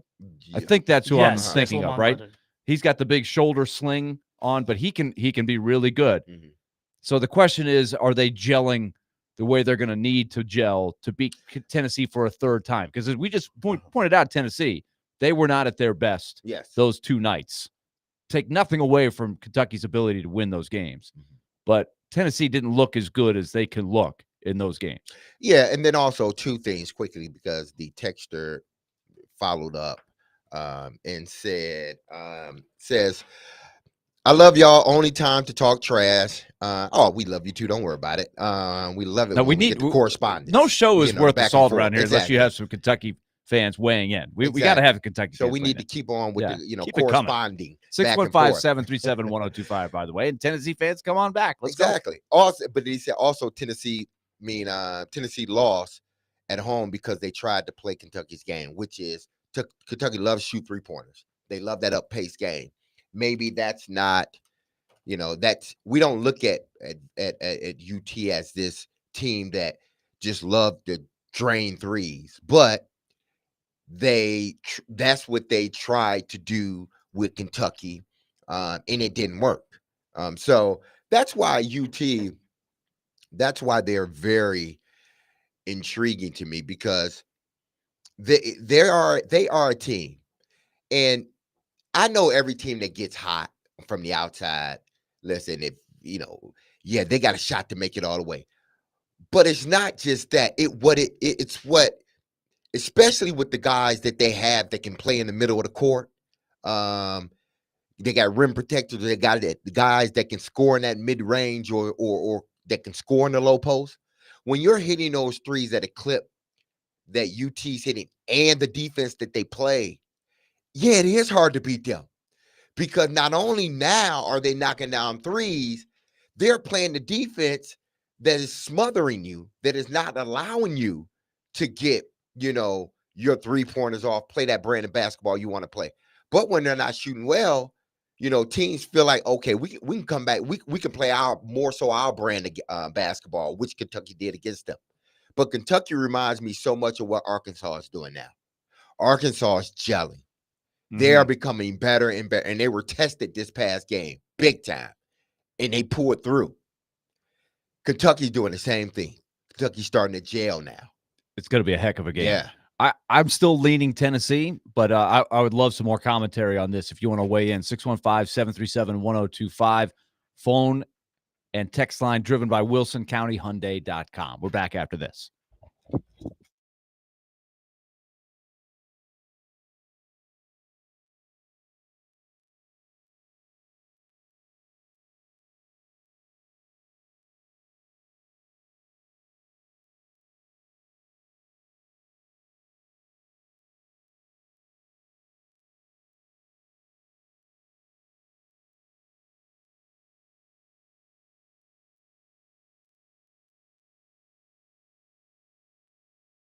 All right, let's talk Lee Company. We're talking Sweet 16. It's going to be one of the more fun weekends of the season. You know that. In March, this is where I think it might even be more fun than the Final Four. All those games Thursday, Friday, Saturday, Sunday, and we've got hockey mixed in there as well. And Lee Company is a proud sponsor of our Predators coverage, which continues tomorrow. Nashville's back home. They've got home games with the Blues on Thursday and the Golden Knights on Saturday. And Lee Company, meanwhile, is getting set for the summer months. They're getting everybody's air conditioning unit checked. If you're part of the home maintenance plan, you're probably already scheduling your visit from your representative from Lee Company. It's going to check that air conditioning, make sure it's running properly, make repairs if needed, suggest upgrades when needed. That's what we did last summer. We decided to get the new air conditioning and furnace. It's the way to go. That time is going to come for you at some point, but this is where you need the good consultation, the good program that Lee Company has. Just give them a call, 615-567-1000 or leecompany.com. That's 615-567-1000 or leecompany.com. Lee Company, proud sponsor, Nashville Predators.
We're back here on DVD, and we're wrapping up hour number 2.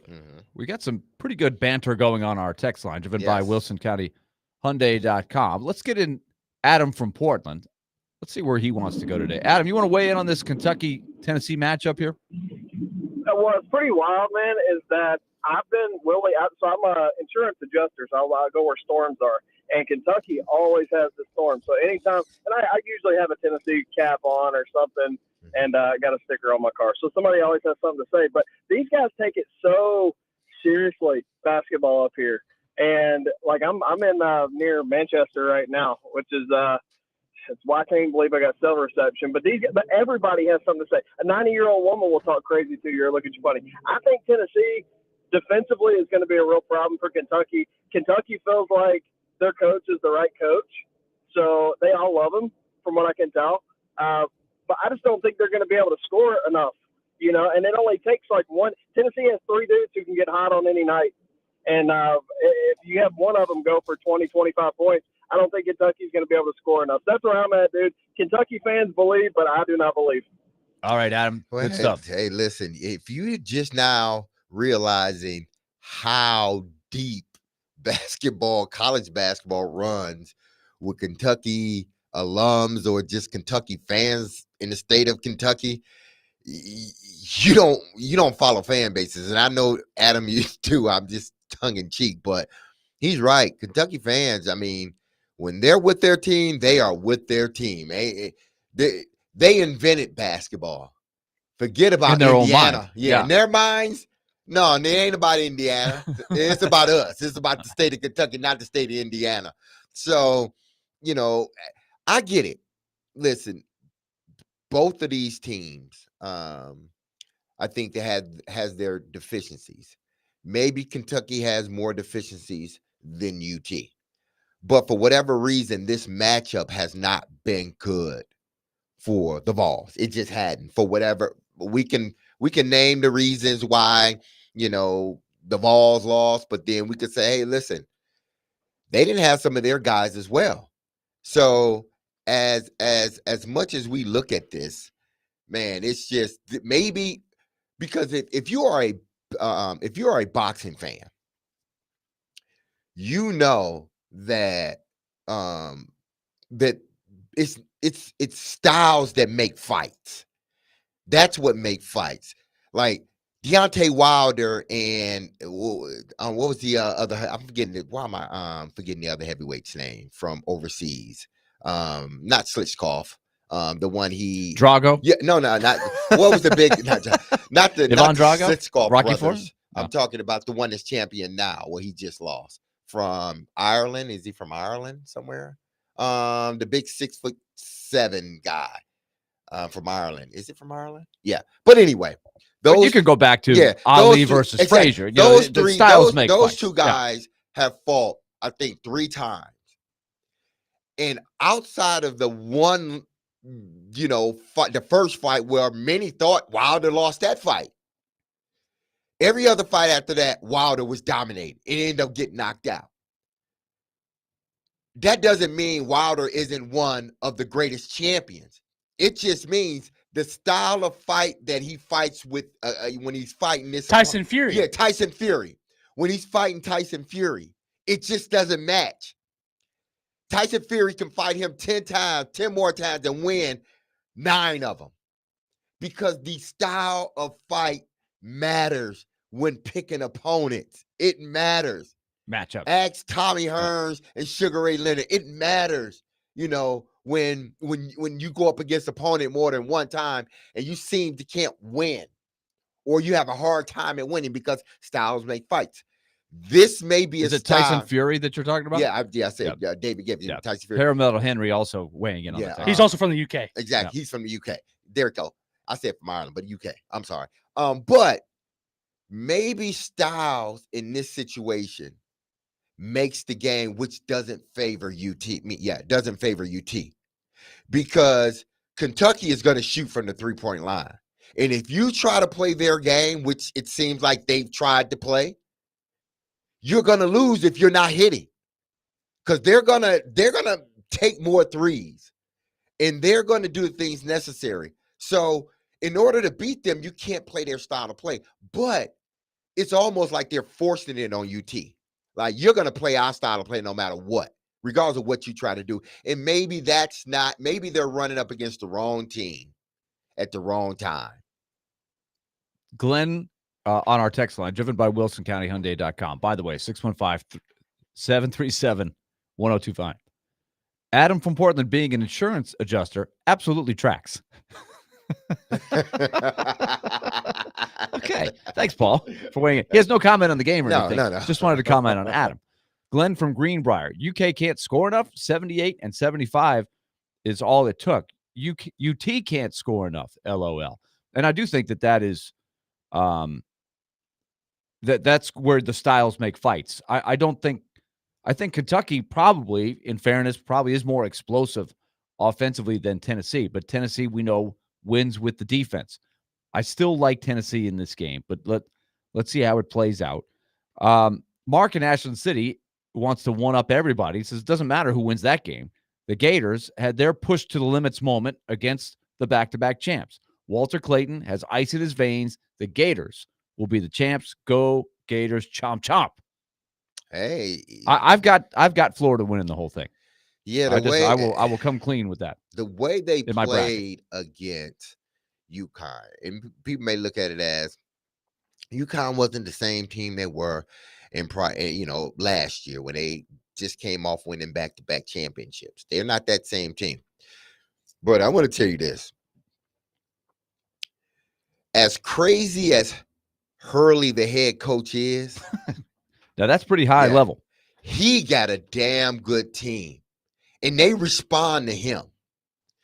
Had they gotten past Florida, it would have spelled trouble moving forward, because I think that's the game that UConn would have gotten back that championship swagger, because they were going toe-to-toe with Florida.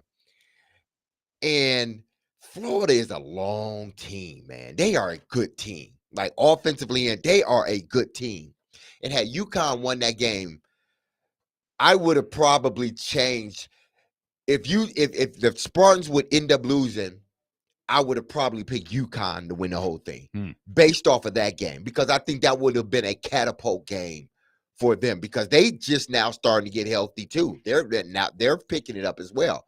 And I think they're like an Enzo type of team, or one of these teams that may be up and down a little bit during the season, but once they get into tournament play, it just clicks. They had them on the ropes. They had Florida on the ropes. Florida looked tight, and they looked like they might be ripe to get beat there. Then Clayton, I agree with the texter there. He just took him on his shoulders and said, we're okay. I'm going to take you there. And maybe that strengthens Florida and has them playing better. That could be an interesting theory. Maryland got the buzzer beater, but I think Florida's better than Maryland. Let's find out. The thing is, because there's no Cinderella teams, there's no real lopsided games on paper, it looks like, which could be really fun on Thursday and Friday. All right, we're out of time for this hour. We'll come back. We'll get more going on this. We'll mix in a little bit more football talk as well. And, hey, it's opening day in baseball tomorrow. How about that? Looking forward to that. 615-737-1025 for our phone and text line, driven by WilsonCountyHyundai.com. Hey, Predators are in action tomorrow. If you want to win tickets to a Predators game, be listening to Robbie and Rex Road tomorrow morning for Preds Pick to Click. All you have to do is guess a Preds goal scorer, and if they put the puck in, you win. Be listening tomorrow morning for the cue to call on Robbie and Rex Road.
Back here on 102.5 The Game. This is DVD. D-Mace, Vingan, Donick. Adam Vingan out for the day. Back with us tomorrow. We'll be at Bridgestone Arena. Predators taking on the Blues. The Sweet 16 gets going. And don't forget, DVD is brought to you and presented by Bet365.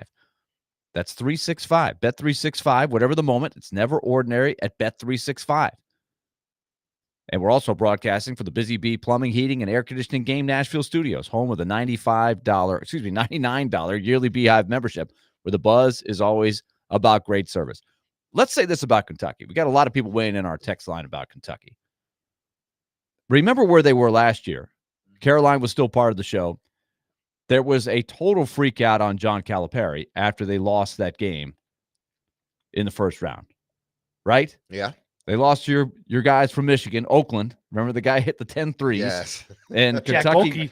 Kentucky Nation just exploded. What the heck is going on? We got to get Calipari out of here. But then when they hired Mark Pope, don't you think there was a little bit of panic? Like, whoa, Mark Pope? Like he hadn't really done a ton as far as just wins and tournament championships and Final Fours. He didn't have that. But a year later, I feel like Mark Pope has won over the Kentucky fans. Do you feel that? Like at least in his first year. Now, if he loses on Friday, it doesn't go well, there's always discontent. But I feel like he's done a pretty good job winning people over in the first year. Is that a fair thing? If Kentucky fans disagree with me, I would love to hear that perspective. 615-737-125. He's a really likable guy. He dives into the media part of it, right? He played there. He knows he knows how big it is there. And he doesn't shy away. Kind of like Barry Trotz, he's out in front of it. He accepts the criticism. He talks.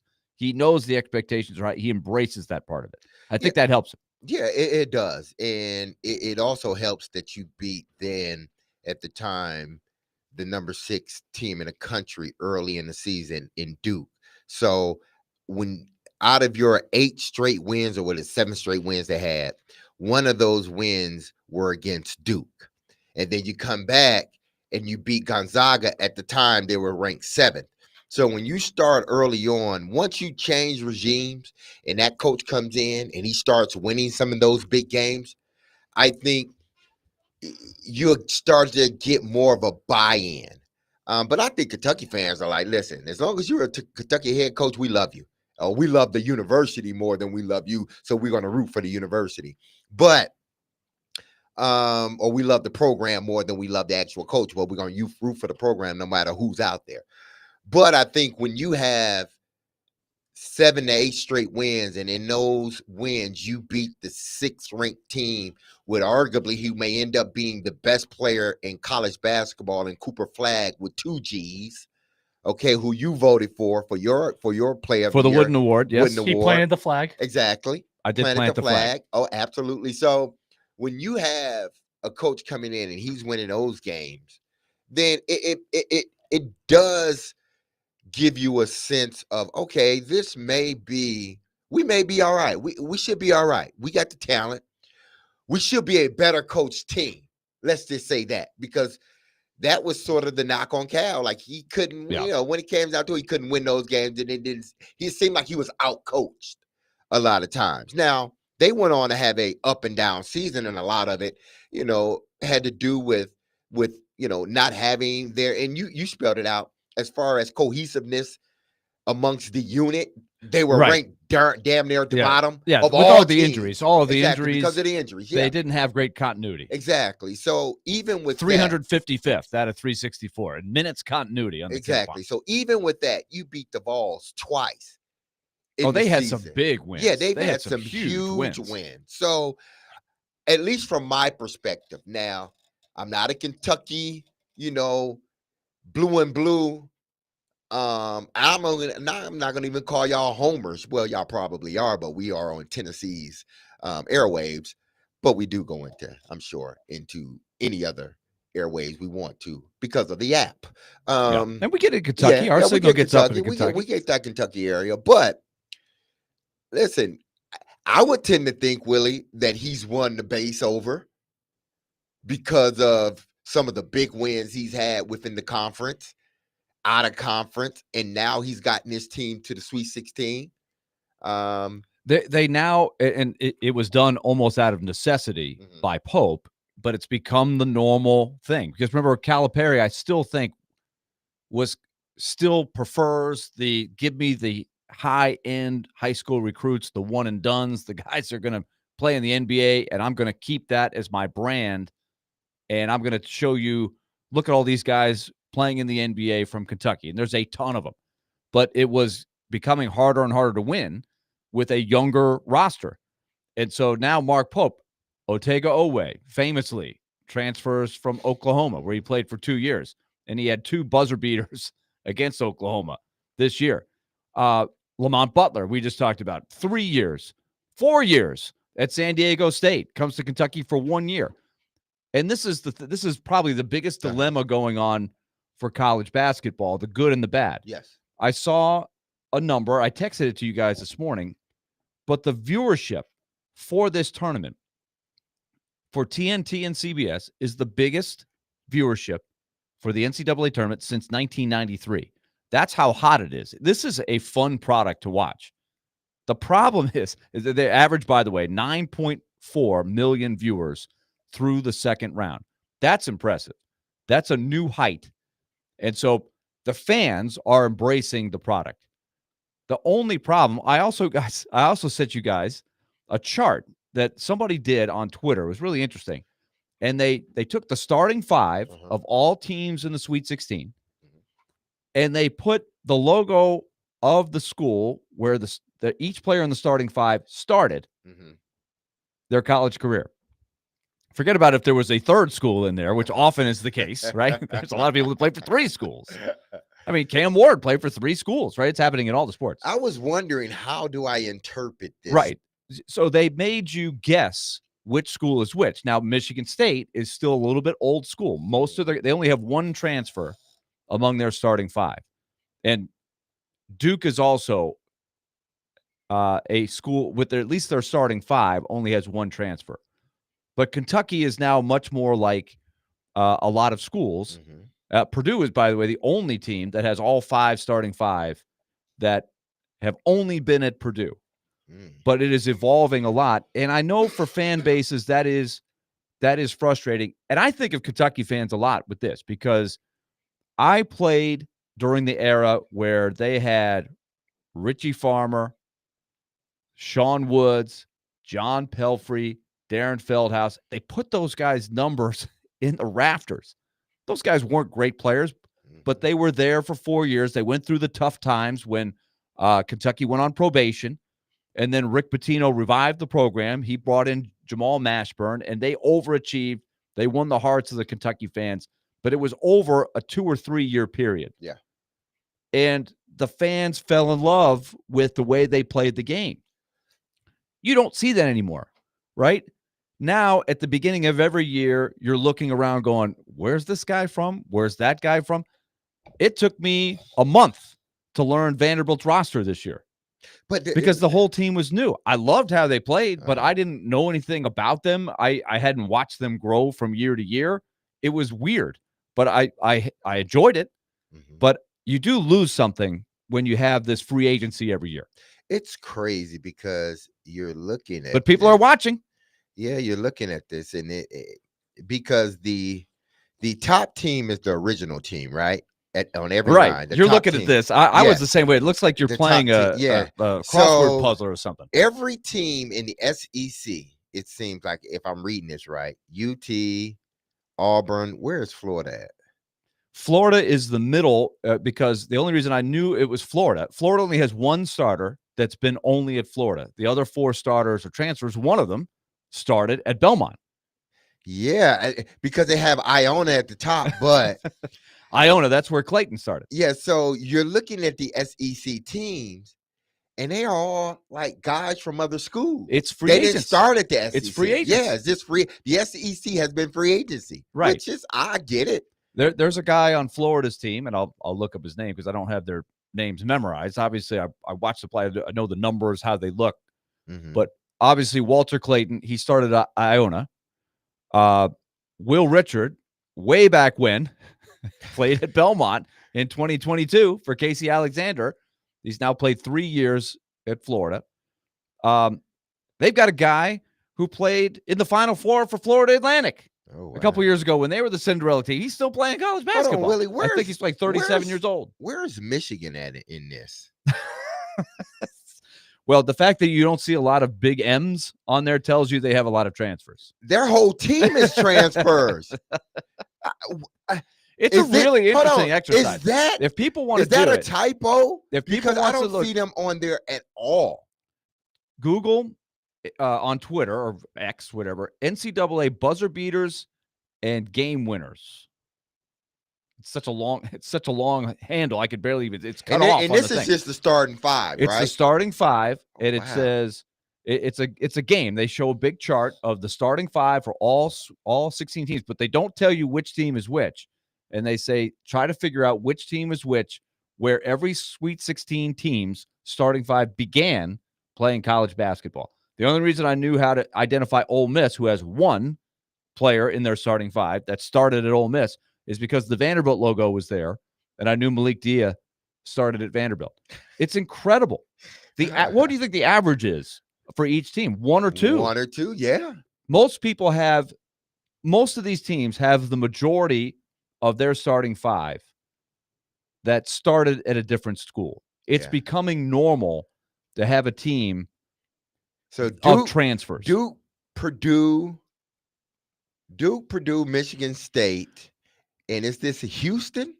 Houston has 3 out of 5. Yeah. BYU looks And at BYU, they have yeah. 3 out of 5. Yeah. Purdue is the only team that has an entire starting five Duke has of 4 guys out of that have 5. been only at Purdue. Exactly. Duke has 4 out of 5. Michigan State has 4 to 5. And then everybody else sort of falls. And there are teams that have 0 for 5. Yeah. That's Michigan. Because I don't see them anywhere on this list. I don't even see their logo. I do not see them. They don't have a starter on another team. Exactly. Did they leave Michigan out on purpose? Which I'm glad they did. No, they're in there somewhere. We can No, because it has we can 16 decode teams. it by cheating and looking it up. But it's a fascinating lens into where college basketball Hold on, is. I got it. But the audience is there. The product is good. You're right. The audience is as big as it's been, or bigger than any year since 1993. 1993 was my senior year in college. That was the year Vanderbilt won the SEC regular season championship. Lost in the Sweet 16. Kentucky was number 1 most of that year. They got to the Final Four. And that was the Chris Webber timeout year. The Fab Five in their second year, they lost to North Carolina in a great final. That was a big-time year in college basketball. It's also one of the last years that the top players stayed for at least 2 or sometimes even 3 or 4 years. It was before the one-and-dones started just taking over in the mid-90s. So it was when you could still – that was the traditional model of you could follow your players year after year, growing up, gelling, becoming better, getting the big recruit to add to the returning starters, all of that. How do you even do returning starters now? You don't. Returning starters from what team? This is absolutely right. Michigan has nobody on their team that started. Yep. Remember, they changed coaches, Michigan. right? They Yeah. fired Juwan Howard, so they brought in Dusty, whatever his name is, Dusty May. and he brought in a new team, just like Mark Byington did. He And brought they're in in a the Sweet 16. whole new team, Yeah. like a whole starting 5. Like you got guys from Ohio State, guys from Auburn, guys from what's the big fella? He's from the big Russian. Big Russian kid. Yeah, he's from what school did he start at? I'm about to tell you right. He started at Texas Tech, then went to FAU for 3 years, and then transferred This to is Michigan. third year, third. Yeah, year. yeah. Oh, So man. man, So he was with Dusty May at FAU. Yeah. So there you go. All right. When we come back, we'll continue this. I'll throw this out there. I mean, weigh in on any matchup in the Sweet 16, but I love talking college basketball. We're all in. D Mesa Sparties are in it, so he's into this tournament. No question about it. Are you digging the college basketball? Or do you have a renewed vigor? Or does part of you still long for, you wish people stayed longer, or do you not even care about this? Forget about the Steve Alford and the ethics part of it, or is this good for the kids? I have my concerns about that too. But I have to say, the product is fun. I can watch any game, and it's gonna be intriguing to watch. 615-737-1025, driven by WilsonCountyHyundai.com. Our phone and text line. Please join us and participate in the discussion. Clay has been waiting. We're going to get Clay on the other side. Also, 1025 The Game and Bavarian Beer House have teamed up to give away tickets to see Billy Idol and Joan Jett and the Blackhearts. Hey, there we go.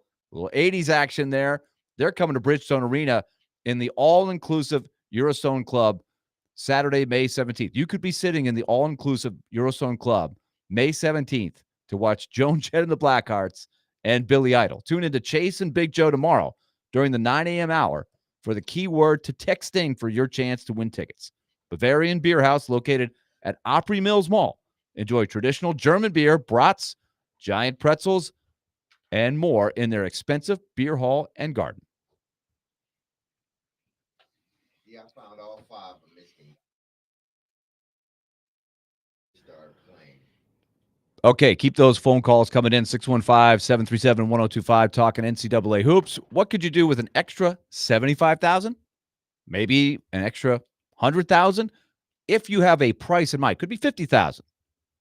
If you own a home and you're looking for cash to fund maybe a home remodel, or you need to pay some bills, pay off a car loan, something like that, Loan Pronto is the leader in quickly converting that home equity into cold hard cash. And they've got a great system, smooth system, where you can get it easily and move into a better place financially. No paperwork, no cumbersome process, no junk fees, often no appraisal. So, for example, a client gets $100,000 out. They take part of it, pay off a credit card bill, get that to zero. Boom. No more high interest payments. You got that taken care of. You pay off a car loan with another section of it. And you could even have some money left over to start that home improvement project you've been looking on. And in the process, you could cut your monthly expenses. You'll be in a better financial position. So get approved in as little as 1 day. Call Loan Pronto right now. 615-499-5780. 615-499-5780, or just go to loanpronto.com. That's loanpronto.com. Get the money you need. Equal housing lender, NMLS 166-1781, subject to lender approval, NMLSconsumeraccess.org.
All right, we're back here. Got a little- DVD. Got a little Black Black Betty. Black Betty. Betty. Rama I Jam. was about to say Blackberry. No, Blackberry. Betty. Chuck Berry? Chuck Berry's brother. Raspberry. Blueberry.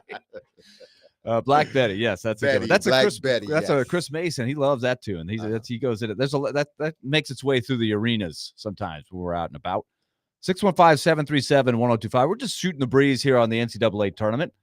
Highest viewership since 1993. That goes back when D Mace was in college. Were you in college in 93 or were you just graduating high school? I was just graduating high school. Okay. Yeah. So you remember Fab Five versus of course. North Carolina and Dean Smith? Absolutely. This is the Absolutely. biggest viewership since then. State of college basketball matchups, things that you like with the Sweet 16 starting tomorrow. And of course, Tennessee and Kentucky is going to be at the center. Clay is on our phone. He's been waiting patiently, driven by WilsonCountyHyundai.com. Clay, what do you got? Willie Donick, how are we doing? I'm hanging in there, Clay. How are I you? would wait all day to get a chance to talk to you, Willie, I and appreciate also to talk to my man D Mace. What's going on? Do you remember me, Derek? Say it again. I said, do you remember meeting me and talking to me when y'all did your show remote with Caroline at I'm trying to think of the name of the place down there on Broadway, close to what was the brewership that was down there, and now it's I remember the one we did by Vanderbilt. Clay, you got to realize D Mace is a very important person. He No, can't no, walk it's out not of the that. he can't walk out of the building without getting flooded with people Hey, introducing I'm just trying to themselves. remember all the places that we did a remote last year or something right there. But I'm sure, yes, I'm sure that because we've only been in so many places down there. So other what- than what- doing the So Clay, what do you pregame got? show. What do you got on the game? So y'all are talking Tennessee and Kentucky matchup earlier. I know I'm going back a little Yeah, ways. but yeah. As you know, Willie, me being a Vandy guy, and when Calipari was at Kentucky, I didn't like John Calipari, and of course, what he was doing at Kentucky is now completely legal. But anyway, That's a game changer as well. That everything you can't talk about a coach that might push the envelope or bend the rules, even break the rules anymore because there are no rules. right. So, in the past, I would just hope they'd kind of beat each other up and not pull for either one. But as far as you mentioned, Mark Pope, and I can tell you what a lot of Kentucky fans feel about Mark Pope, because I asked some people, during the SEC tournament. Actually, I was in bar lines at the Omni, right there near Bridgestone. So Good spot. Mark Pope has won those fans over by these people told me that this guy, as you know, Willie, back when you used to do games and stuff like that, the Kentucky fans stick around, for the post game, sit in the stands, and they do the post game right up there on the court. Sure. And supposedly he has, done the post game, all that. And according to these people, he sticks around for an hour to hour and a half doing nothing but signing autographs. That's a smart move, and it won't save him completely, but it will buy him extra time to get him through the tough times. It's a great point. Clay, let me let you go on that because I got a lot of people here on the text line, but it's great to catch up with you. Good stuff. Let's follow up with a couple of texts from our text line driven by WilsonCountyHyundai.com. JD texts in, the reason Kentucky is that way is because Cal left and took all the players with him. Yeah. That's what happens. Yeah. That's what happened. That's why Michigan is like it is, right? Exactly. Yeah. We have one player that was under scholarship whenever Pope took over. Pope had to build a team through the portal because all of the recruits went elsewhere when Cal left. That's what Vanderbilt did. That's what Michigan did. So this is becoming all too common. He also says Brea, and Brea is an interesting one. If you look at Kentucky, you could probably watch Kentucky play, and this is maybe my perspective. I don't watch them every night. I probably saw them play 7 or 8 times, and each time was a little different. Mm-hmm. And their combination was different. We talked about the continuity. So on a different night, it could be a different player that was making the big plays. So he talks about Brea. And when you look at their KenPom page, Brea doesn't even really show up in the top 5. He's as a starter or a guy that gets the main minutes because he's more of a guy that's emerged, but his efficiency is really, really good. Kobe Brea, 44% from 3. He's going to be an important guy against a great defensive team. Now, Brea, like a lot of guys, 4 full years of college basketball at Dayton, 1 year at Kentucky. But this is how you win now. Yeah. You have to have guys like that. Yeah, you got to have those transfers because, I mean, and listen, they put up that sort of, what do you want to call it? Guess who lineup it is, or guess which program this is. There's a reason why they put that up because, frankly, this is where, or this is where we're at now, not where we're heading, where we're at now. And this is a point that not sort of this point, meaning different transfer and which team has more transfers and which teams have more guys that have that started with their schools. It goes back to what, because Jared was discussing this yesterday, but I heard it prior to that on ESPN, and they were talking about what's messing up college and what's. I think we talked about it a little bit yesterday as well about NIL and all this other stuff, how it's changing basketball and maybe not in a good way because the Cinderellas don't have an opportunity to truly win anymore. And That is a theme. Yeah, and I would beg that's a theory that I think does concern some people going forward. Exactly. Is it going to get harder, only harder and harder from here? Yeah, for the but mid-majors? But I think if you polled, if you did the numbers, the percentages of a Cinderella team, being made through the tournament, it's very slim. I'm sure if you did the numbers throughout the whole years, because with Cinderella, we're talking about really 16th seed, 15th, 4th, I guess anywhere from that 13 to 16, or maybe even 12.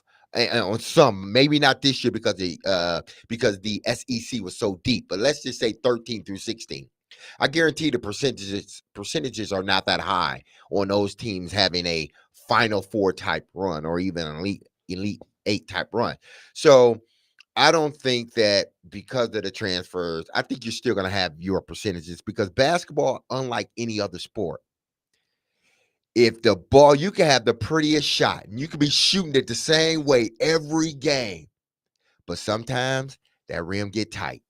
And it just, for whatever reason, and we've heard it, you can't hit the broadside of a barn. You couldn't throw a rock in the ocean. It's just, it happens. And basketball is one of those sports that it happens more times than not. I'm just talking about basketball in general, not just the March Madness. So I think you're still going to have this. But what happens is I think it continues to solidify the top teams. Because what they're going to do is go out and grab those guys from mid-majors, and it's going to keep them in the tournament a little bit longer. Not to say that you won't get your 13th seed or 14th seed that may make it to the Sweet 16. Here's a question I have for you. Yeah, and this is for the listeners as well. Let's take Belmont. Belmont has 2 players that are playing in the Sweet 16. Not for Belmont. They started at Belmont. Now they're not at Belmont anymore. Malik Diaz one, and then the kid from Florida we just talked about, Will Richard. Okay. Belmont still had a really good year. They won 20 games again. They've won 20 games each of the last 15 years. They lost in the semifinals of the Missouri Valley tournament. But clearly, Belmont's resources for NIL are not what Ole Miss, Florida, et cetera have, right? We agree on that? Yep. And so if this moves forward another year or two and it becomes tougher and tougher for, quote, the little guy to pull the big upsets, you don't see a Valparaiso get to the Sweet 16. You don't see a Florida Atlantic or a Loyola Chicago get to the Final Four, and you lose that ingredient. The NCAA tournament will live on, I think. But what if you have designated leagues before the year that are deemed mid-major? They don't have the resources, clearly, that the Power Four, all those teams, and you throw the Big East in there. You designate leagues that don't fit into this category. And after the first week of the tournament, in other words, the first 2 rounds, you had a separate group of 16 of the best mid-majors playing for a championship. And you might say, well, is that right to double dip? You know, you would then be taking a double dip.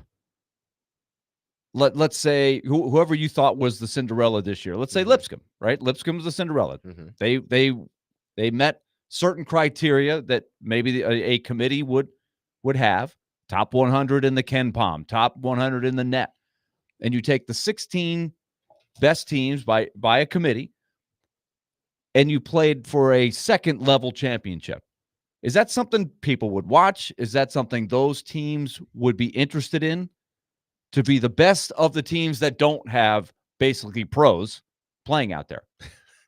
I mean, is that? I mean, I'm thinking out loud. I don't know if that would be huge ratings on TV, but I think somebody would televise So it. would that take the place of the NIT? Maybe, or maybe it would go alongside the NIT. The NIT still has a lot of. They have some mid majors, but it's those that didn't make the big dance. My tournament, my new tournament, would have teams that made the big dance, but they just weren't quite good enough to advance to the Sweet 16. So they're double dipping. So they play in the loser. But they're obviously in a different category. They play the loser tournament. But they're now playing against teams their own. More so them. Yeah. But they're it's playing in a almost like- losers tournament. Right. It's almost like, in The our loser bracket. in our Yeah. state you have class A, class double A, and for high Yeah. school, right? There's different levels of state championships. So couldn't you do that in college? Maybe. What it does to the NIT, that's another question. Yeah, But it may- oftentimes it's a team from a power conference that wasn't quite good enough to make it, and they win the NIT anyway.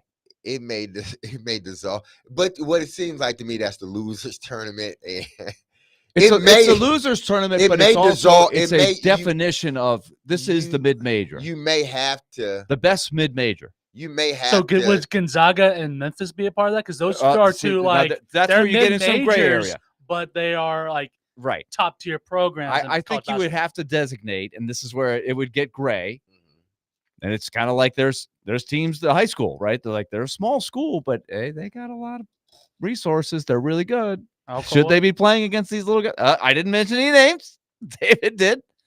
There's open enrollment. There's all kinds of loopholes, right? Gonzaga is a great example. St. Mary's would be a great example. Memphis, I still think, would be considered major, even though they don't play. They play the American Conference would be one of those. Which is it? Is it major or mid-major?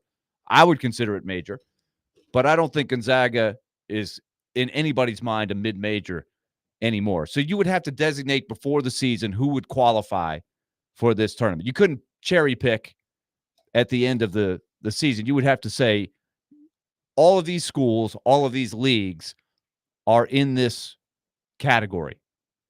It's just an idea. I don't know, because if you're playing a different game when you don't have NIL to speak of, and the teams you're trying to beat for the championship have tons of NIL.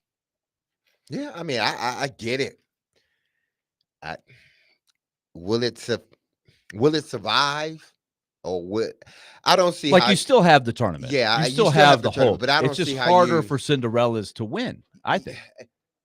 I think it's always been hard for those teams to win, but I think what makes it more glaring now is because of what we see when sort of things are put out like that, where all the top teams that are in the Sweet 16, look at how many of them don't have their original players. Like their players have come, and even their players, some of their players, and a few of these, more than a few, the players they're getting are coming from Power 5 conferences or Power 4 conferences. And the flip side of that is so many players who played at sort of obscure mid-major schools are the best players for the top, because they have just matured and got like Chaz Lanier, right? Yeah, but I think you're still going to because But of, you're right. these For multiple every guy that moves up, transferring. there's Yeah, a guy there's gonna that be was up moving there that's down. moving down. Exactly. But maybe that was a player that was misevaluated and just maybe isn't that good. But then you know It's, what happened? it's not necessarily a fair trade. But fair? no. Here's what happened. Quickly before we go to break. When those players from Power 4 conferences that they got some playing time, but they just wanted more playing time, or somebody offered them a little bit more money. When those guys transfer down to what we deem mid-major colleges now, if enough guys transfer, we don't consider them mid-majors anymore. At least for that season, right? Mhm. Because now what has happened, especially if they're winning, well, the guys from the Power 4 they just transferred to the mid-majors, which now doesn't technically, yes, it makes them a mid-major still, but when you're talking about the production on the floor, or Right. going against a Power 4 team, they're not like your traditional mid-major. You might have to have something measurable and not like subjective. You might have to say, look, here's what we can pay our team. Here's our NIL budget. That's not NIL. That's just paying people. That's the thing. It's like, it's not really, why even call it NIL? Because it's basically, how much are we paying? What's our payroll for our team? And that's becoming a central question for every program. And so maybe if we disclose that, which you don't have to right now, we don't know exactly who's paying the most. You get a report here and there. Like you'd always hear Ohio State in football has got a blank payroll. It's the highest of anybody. And all the other schools like, well, we got to get to that level. So maybe you have a requirement that says, look, we have to disclose and we're under a certain level, and therefore we're eligible for this second tier mid-major championship. I don't know, just an idea, but this is where college basketball is going. College sports are going. Stay tuned. We've got our final segment of the show coming up just around the corner. We'll take your phones and text 615-737-1025. We're talking DVD. Hey, this week's Nashville Best Deal is Boom Ba's Pizza and Watch Bar. That's where we were last week. Had a great experience over there. And it's just in time for the NCAA tournament. Sweet 16, you can go to any of those Boom Ba's locations, score half off with a $30 gift card, and enjoy their award-winning pizza and handcrafted beverages. Visit them in Nashville, Spring Hill, or Murfreesboro. The one in Nashville is on the east side. Oh, yeah, that's my spot. Visit thegamenashville.com/deals now while supplies last.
Coming down the home stretch here on DVD. And coming up next will be Jared Stillman and Company. Sweet 16 tomorrow. We've had all kinds of action on our text line today, which has been a lot of fun. Driven by WilsonCountyHyundai.com. If you want to get a last-minute text in, do it. 615-737-1025. And I'm guessing this unnamed texter is a Lipscomb fan here, but he said the depth and experience is what he sees changing so much in college basketball. A guy can now leave a Lipscomb and make $500,000 per year to be a role player at the next level up. And that is happening. And I concur with that. Yeah.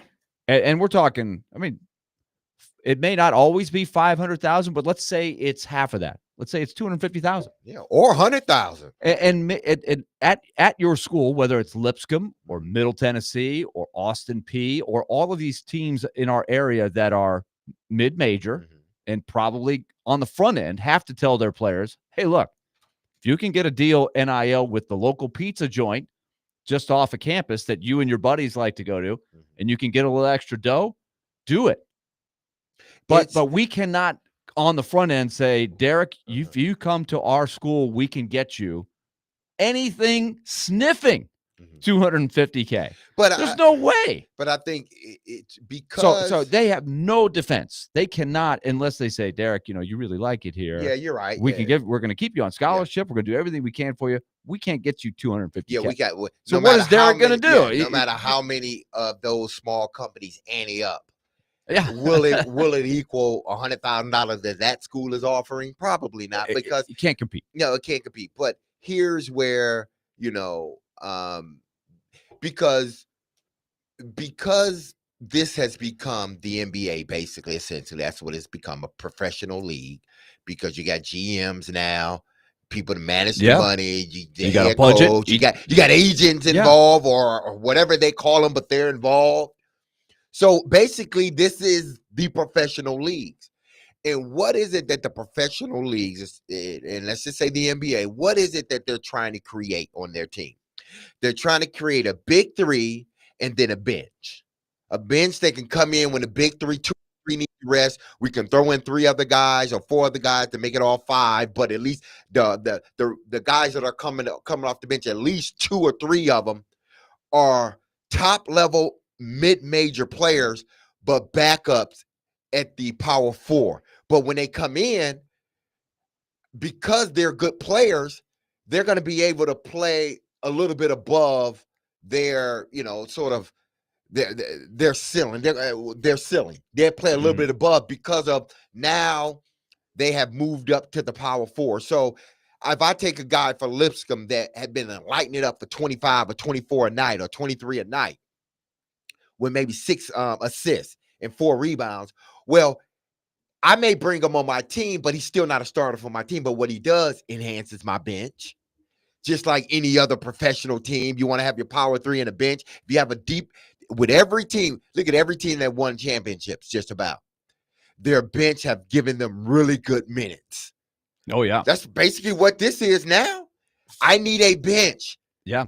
I need a team that can come in when the big 3 or the big 4 need some rest. I need a bench that can come in and keep it online for us. So going back to that text, those programs that can afford to pay $500,000 or $300,000 for a guy who's going to end up being the 7th man. Yeah, that's an advantage. Like, and he's still going to play 15 minutes a game. Yeah, and if that's all right with the kid, the kid's other choice is to make nothing but be the main man for the school he's at.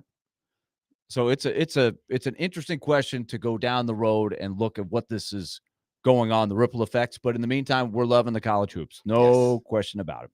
All right, we're done for the day. We hand the baton to Jared. He's raring to go. Adam will be back with us tomorrow. We'll be at Barrel House at Bridgestone Arena. Predators are back in action. So signing off from DVD. Be love on your people. Have a safe, love on all people, please. But have a safe, wonderful, and blessed Wednesday, hump day. Peace.